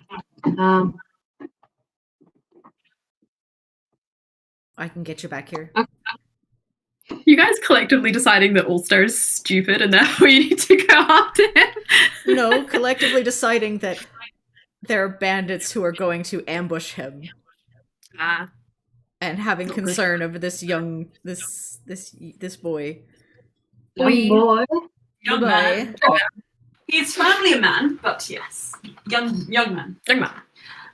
Right. So you guys collectively make this decision after a little bit of umming and ahhing. Kaylee journeys off into the distance. You both turn around, and Alstaer is nowhere to be seen. But you know the Fang is already, and you kind of can start heading in that direction. It's not Can we very attempt far. to track? Yeah, make me survival checks. He would have taken a horse, so probably quite easy to follow. But he goes fast on that horse. Which leaves deeper tracks. Exactly. I say dirty 20. Wonderful. 13. With a dirty 20 and a 13 together, you guys, Bluey, you're a bit slower. You're not really comfortable with tracking just yet. But I thought you said comfortable with tracking, and I was like, are any of us? oh no. Oh god. But Astra, you have hiked most of this way, so you're aware of your surroundings, and you start pursuing the horse. Alstaer, when you get into the Fang proper, you notice that most people here have parked their horses outside of a very specific tavern, which seems to have the monopoly on looking after and stabling horses. And that tavern is named the Salt and Plank. Okay. He will park his horse. Wonderful. Parking your horse there. The Fang is a bustling, very lively area of a prayer. It is filled with interesting individuals of all kind of like walks of life, even more so than the previous even more so than the previous crossroads you were stationed at was before you traveled up north. And here you see a vision that is completely missing in that other place, which is this massive port, which is home to sailors. There are multiple ships of all different kind of like sizes and shapes, different levels of grandeur. And you know from the letters that you got, the look of the ship that you're expecting. And do you make your way towards the dock? He looks around at all the people and this like sheer size of this place, and he's just like, ugh. He pulls his hood down and like pulls his arms up to kind of like push his way through the crowd to kind of prevent anyone from getting too close to him. And he pushes his way towards where the boats are. You stand on the dock there and you wait. And having taken the horse rather than walking, get there quite a bit before the others. And so you wait for what feels like a long time. He keeps watching the sun and he's like, it's late. Late. You can tell that most of these boats have already wrapped up their business for the evening, most of which pertain to removing cargo, hiring new hands for their ships. And at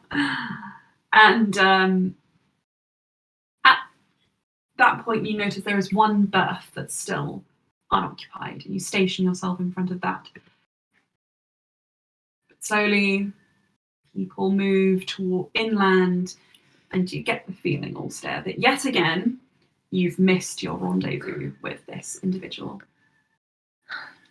He kind of pulls open the letter again and starts scanning it and looking distressed. It's like, I timed it. And as you look up from that letter, you see, coming around the corner, previously obscured by ships, a large red-wooded vessel with oval purple sails and gold fixtures, opulent and unmistakably Carnet. He looks so relieved. He's like, I didn't fuck it up this time. I did it. And you... It's like, I don't need a new map. Stupid scribe man. Stupid scribe man.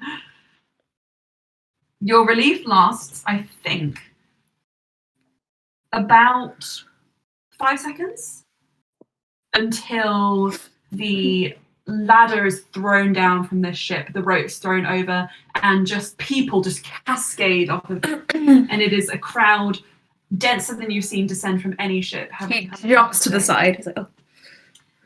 And among them, you kind of search all the faces looking for the description of the individual that you received. And your heart begins to sink again as no matter who you look at, you do not see Loranda Hain, the captain of this vessel. He kind of gets a little bit closer to the ship to see if there's anyone still on it. You kind of like cautiously approach, and as you do, a tall individual, tall enough individual, stuff. with long leaf kind of limbs, and an aura of sort of like gold sort of saturation, almost glitter from the sun, like hitting all the ornaments that he wears, leaps gracefully off the side of the ship and lands on the dock. He is followed by a few other people who seem to be laughing, and one who is a short dwarven individual with like shaved blue hair yells, "Show off!" at him. And he just laughs, and the entourage kind of follows behind him, and he makes his way up the dock. And you do see that he is looking left and right, a little bit intrigued, as if keeping an eye out for someone, but not seeing anyone, it seems. He keeps walking. The Alstaer kind of stumbles out. You stumble in front of him? Yeah. You stumble in front of him, and him just completely looking anywhere but you, you collide chests together, and he hops back. You stumble back. And he said, "Sorry." You are Loran Dane. He looks intrigued. He kind of points at the boat. Can I have a ride with you? He looks you up and down, and then leans in very close, and just Also kind of brushes leans your hair- perpendicularly backwards. brushes your hair out of your face, if you allow him to. And he just says, "You're not exactly my type, but I'm willing to try anything. You need a bath first." Alstaer just stands there, and then he'll pull his hood down and reveal his face for the first time properly. I'm Alstaer. Loran smiles and then puts his hands up and says, "Apologies. I thought you were something else." Something. When it says something instead of someone, he's like, And he throws his arms around you and starts steering you towards the inland of the docks and just says, "Though I'll be honest, you really do need that bath." And he steers you towards the Salt and Pike Tavern. The rest of you, as you approach the Fang itself, you see Alstair's horse parked, and you see the back of his head as he's steered in by a taller individual who looks so polar opposite to him in that moment. It is actually unreal. Do you enter the tavern? Does it seem like they're being tailed by anybody suspicious? Make me a perception check. That's gonna be a 15. 15. At the moment, no one that you can see, but it is a very busy area. Loran does have a couple of hangers on at his back, but they split off once they make it to the tavern. Some of them going up to the bar to order drinks, some of them staying outside to sort of like tie up horses, purchase like other like small items, that kind of thing, speak to people. Yeah, Slya's gonna go up and follow them. At least to get a word in to warn this person. Understood? "Yes, got you." And you and Bluey, I think, enter the tavern, hot on their tail.